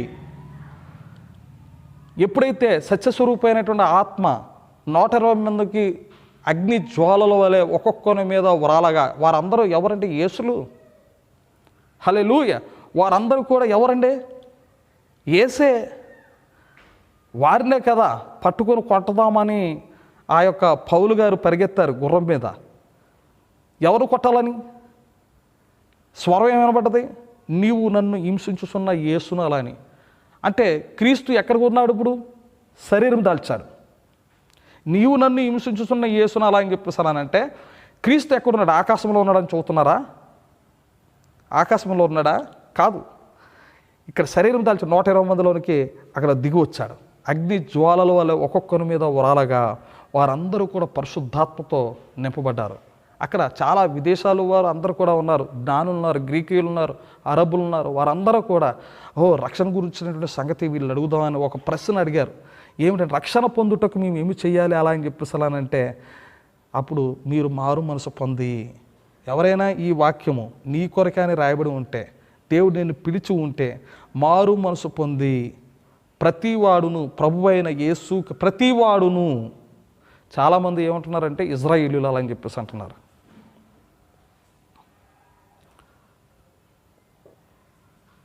చాలామంది ఏమంటున్నారంటే ఇజ్రాయేలీలు అలా అని చెప్పేసి అంటున్నారు. ఇజ్రాయేల్కి ఈ వాక్యం అంటున్నారు. కాదండి, అక్కడ అన్యులు పొందారు. కొన్నేళ్ళు అన్యుడేనా? సమరయులు పొందారు, ఇజ్రాయేలు యూదులు పొందారు. దేవుడు తన యొద్దకు పిలిచిన వారికి అందరికీ చెందునని ఎక్కడ చెప్పారు? మూర్ఖులకు ఈ తరము వారికి వేరే రక్షణ పొందమని చెప్పారు. దేవుని యొక్క మాట వినుటకు ఇష్టపడు నా సహోదరి, నా సోదరుడా, దేవుని యొక్క ఆత్మతో నువ్వు నింపబడు, దేవుని యొక్క శరీరంలోనికి నువ్వు రా. అప్పుడు దేవుడు నీకు సహాయం చేస్తాడు. నిశ్చయముగా నువ్వు బలపరచబడు నా సహోదరి, నా సోదరుడా. ఏమిటి కళ అని చెప్పేసానంటే క్రీస్తు శరీరాన్ని క్రీస్తే వస్తే కౌకులించుకుందామని చూస్తున్నారు మీరు. అవును, నిజమే. కానీ పక్కన్నటువంటి సోదరుని పట్టించుకోలేని పరిస్థితి. నాకు పేరు పొందాలా అని చెప్పేసి దాన ధర్మాలు చేద్దామని అనుకుంటాను. అది కుదరదండి. భేదాలనేటువంటి వారికి మీరు ఏదైనా సహాయం చేయాలంటే అతను నా సోదరుడు, నేను ఆకలితో ఉన్నానా అలా అని చెప్పేసి నా ఆకలి గురించి కాదు, పక్కన్నటువంటి సోదరుని కూడా నువ్వు చూడాలి, సహోదరుని కూడా నువ్వు చూడాలి. అవి మర్చిపోతావు. సరే, అవి బిద్దులు వదిలే, కానీ సమాధాన పడలేము. సంఘానికి వచ్చినా సరే నేను ఆమెతో మాట్లాడను, నేను అతనితో మాట్లాడను, నేను మాట్లాడినంటే అలా అని చెప్పేసని. అబ్బే ఏమిటి ఆ తగ్గింపు? ఏది? నీ జీవితము ఎందుకు నువ్వు వాక్యంతో పోల్చుకున్నట్లేదు? ఆ సహవాసం ఏది? ఎవరు కారు గొప్ప, ఎవరు గొప్ప అలా అని చెప్పి నేను గొప్ప అలా అని చెప్పేసని ఆ సహవాసం ఏది? నువ్వు ఏం తలస్తూ వస్తూ ఉన్నావు దేవుని యొద్దకు? మిగతా విషయాలన్నీ కూడా పక్కకు పెట్టు. బిలాం సిద్ధాంతం పక్కన పెట్టు. మతము, ఆ ఏజబేలు యొక్క మతం గురించి నువ్వు ఆలోచించు. అటువంటిది నీ జీవితంలోకి రాకూడదు. అది పక్కకు పెట్టు. వాక్యం కూర్చున్నటువంటి సంగతులు నువ్వు జ్ఞానించు. ఎవరైనాను రోగి ఉన్నాడా? సంఘ పెద్దలను పిలిపించి ప్రభువు నామములో నూనె రాసి ప్రార్థన చేయమండి. విశ్వాస సహితమైన ఆ ప్రార్థన అంటే ఇక్కడ ఆ విశ్వాస సహితమైన ఆ ప్రార్థన ఆ రోగిని స్వస్థపరచును. వాటి గురించి నువ్వు ధ్యానించు, వాక్యాన్ని నమ్ము. ఆ క్రియ దేవుడు చూపిస్తాడు. విశ్వాససహితమైన ఆ యొక్క కార్యం మనకు కనబడాలి. ఆ రోగిని స్వస్థపరచును, అతడు పాపంలో చేసినవాడు అయితే అతడు క్షమాపణ పొందునని అక్కడ రాయబడి ఉంది. కాబట్టి ఇక్కడ మీరు చూసిన నమ్మిన వారి వలన ఈ సూచక్రియలు అవి అప్పుడండి, ఇప్పుడు ఏమీ లేవు. ఓ సహోదరి, ఓ సహోదరుడా, యేసుక్రీస్తు అప్పుడున్నటువంటి అదే అద్భుతములు, అదే ఆశ్చర్యకార్యములు, 5 రొట్టెలు 2 చేపలు 5 మందికి పంచిపెట్టినటువంటి అదే దేవుడు ఆదిలో మీరు చూసినట్లయితే 40 సంవత్సరాలు పోషించి ఉన్నాడు. మోషేని గురించి మీకు తెలుసా? మోషే దేవుని యొక్క మాటను నమ్మాడండి, విశ్వసించాడు. అతను ఎంతగా నమ్మాడాలంటే తరువాత అతను పరో అవ్వాలా, రాజు అవ్వాలా, ఆ రాజు భోగాటం అంతా కూడా విడిచిపెట్టాడు. అల్పమైనటువంటి స్థితిలోనికి ఆయన పరిగెట్టుకొని వచ్చాడు. తన యొక్క సొంత ప్రజలతో ఆయన ప్రేమించాడండి. అల్పకాలము పాపభోగములు అనుభవించడం కంటే క్రీస్తు విషయమైన నింద గొప్ప భాగ్యమని ఎంచి అతడు తనకున్నటువంటి శక్తి సామర్థ్యములు అన్నీ కూడా విడిచిపెట్టాడు. అతడు కుంఫో తెలిసాలంటే ఒక దెబ్బతో ఒక అతను చంపేశాడు, ఒక్క షాటు. అంటే అతడు ఎంత షార్ప్గా ఎదుటివాని యొక్క శత్రువు యొక్క ఆ ఉనికిని చూస్తున్నాడో గమనించండి. ఎంత జ్ఞానం మీరు చూడండి. సకల విద్యాభ్యాసము నొందినటువంటి మోషే ఒక సామాన్యుడిగా మారిపోయాడు. తన ప్రజల కొరకు వారితో ఉన్నాడు. వారికి ముందు దేవుని యొక్క దూత నడుచడం జరిగి ఉన్నది. దేవుని పిల్లల యొక్క మీరు చూసినట్లయితే 40 సంవత్సరాలు వారు ప్రయాణం చేసిన ప్రయాణములో వారికి జరిగినటువంటి కార్యం ఏమిటి అలా అని చెప్పేసాలంటే ఎన్ని కార్యాలు చూసారట వాళ్ళు. ఏమిటి అలా అని చెప్పేసాలంటే పిల్లలు పుడతానే ఉన్నారు, దారి పొడుగునే పుడతానే ఉన్నారు. రాత్రులు మీరు తెలుసు కదా, ఈ రాత్రి పగలు ఎప్పుడైనా సరే మాత్రం బిడ్డ ప్రసవించవచ్చు. మరి వారు ప్రయాణం ఒక పక్క నుంచి చేస్తూ కానీ పిల్లల్లో కంటూ వారు ఎంత శక్తిగా ఉన్నారో మీరు చూడండి. ఏ డాక్టర్ లేడు, కానీ ఎవరికి ఆపద జరగలేదు. ఏ డాక్టర్ లేడు, చాలా చురుకుగా వారు నడిచారు. వారికి మార్గములో ఏ రోగగ్రస్తంగా చనిపోయినట్టుగా లేదు. వాళ్ళకి దేవుని యొక్క ప్రసన్నత క్రింద వారు ఉన్నారు. వారు దేవుని యొక్క రక్తం క్రింద వారు ఉన్నారు. దేవుని యొక్క ఆ భద్రతలో వారు ఉన్నారు. వారు వారికి పస్కా ఒకటి ఉంది. పస్కాలో పాలు పొందిన ప్రతి ఒక్కరూ కూడా చాలామంది రొట్టె ద్రాక్షరసం హేళనగా తీసుకునవచ్చు, లేకపోతే ఒక ఆచారంగా తీసుకునవచ్చు. కానీ చాలామందికి రొట్టె ద్రాక్షరసం ఎందుకు తీసుకుంటున్నారని తెలియదు. ఎంత భయభక్తులతో తీసుకోవాల్సినటువంటి కార్యమో చాలామందికి తెలియదు. కొంతమంది ఆచారంగా తీసుకుంటారు, కొంతమంది ఎలా తీసుకుంటారు. కానీ తప్పనిసరిగా అందులో పాల్గొనాలండి. అది క్రైస్తవుడికి ఉన్నటువంటి ఒక నిజమైనటువంటి రుజువు. స్వభక్తితో కొంతమంది తీసుకుంటూ ఇష్టపడరు, స్వాలోచనతో తీసుకోరు, తెలివి ఉపయోగిస్తూ ఉంటారు, జ్ఞానం ఉపయోగిస్తారు. కానీ క్రీస్తు యొక్క శరీరం దగ్గరికి వచ్చి నువ్వు పరీక్షింపబడి ఆయన దగ్గర రావాల్సి ఉంది. వారందరూ కూడా పస్కా దగ్గర వారు తిన్నారు, ఆ రక్తంతో పోయబడ్డారు. గొర్రెపిల్ల యొక్క రక్తము వారికి ఉన్నది. కానీ ఇక్కడ అంతకన్నా విలువైనది మనకు ఉన్నది. హల్లెలూయా! నిజంగా అంతకంతా మనకు విలువైనది ఉంది. ఇక్కడ మీరు చూసినట్లయితే ఎంత గొప్ప కార్యం అలా అని చెప్పేసాలంటే క్రీస్తు ఈ శరీరంలో ఉన్నాడు. క్రీస్తుతో కరంచాలనం చేయవచ్చు, క్రీస్తుతో నీవు చేతులు కలపవచ్చు, నూతనముగా తిరిగి జన్మించినటువంటి వ్యక్తితో నువ్వు మాట్లాడవచ్చు ప్రేమతో. ఆ సహవాసం మనకు కావాలండి.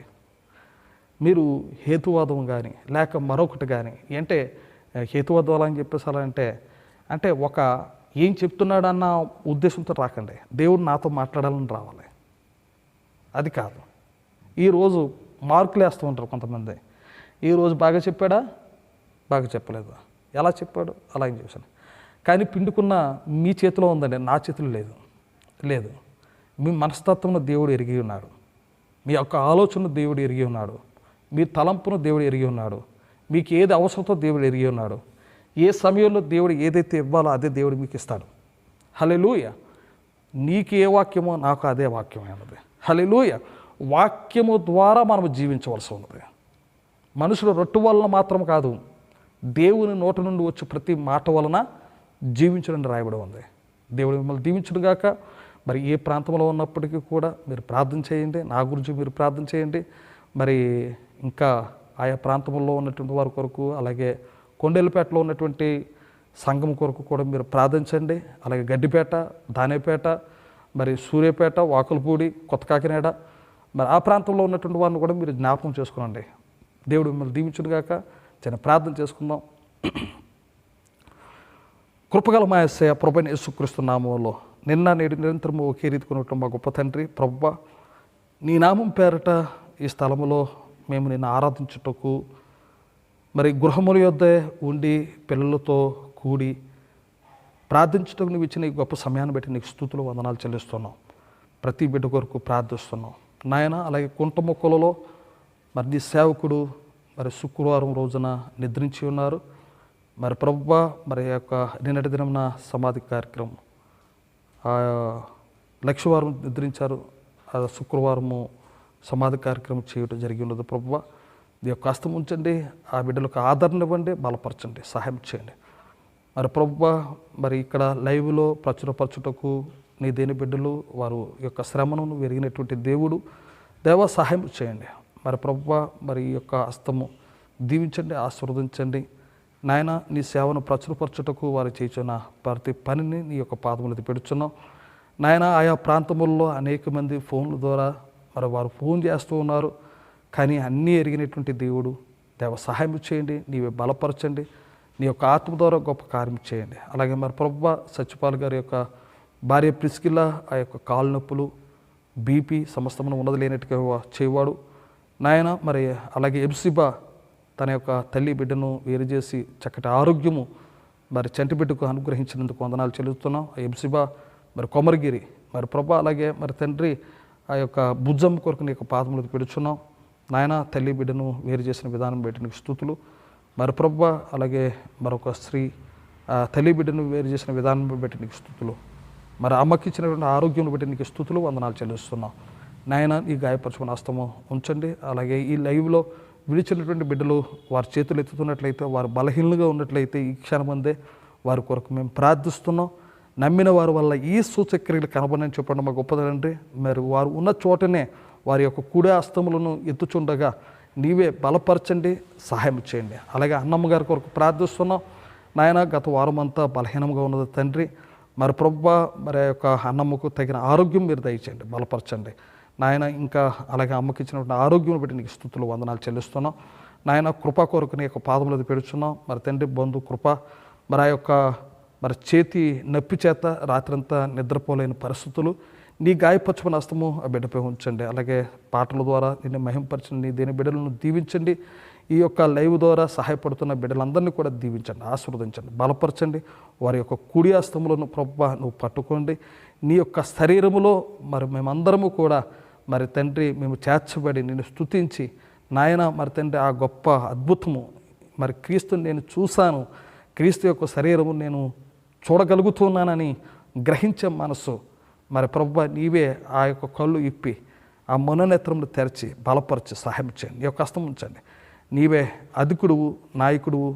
నీ యొక్క నాయకత్వంలో వాక్యమే మాకు ఆధారమని, వాక్యమే మాకు విశ్రాంతి అని, మన యొక్క విజయము విశ్వాసమే అని, మరి ప్రభువా, మరి వాక్యం మనకు మరి అన్నీ సహాయం చేస్తుందని మరి గ్రహించుటకు సహాయం చేయండి. విశ్వాసమే మీ యొక్క విజయమే ఉన్నదని దేవ, మరి తండ్రి మనకు ఆదరణ వాక్యమే అని ఈ దినమును మేము విన్నాము ప్రభువా, బలపరచండి.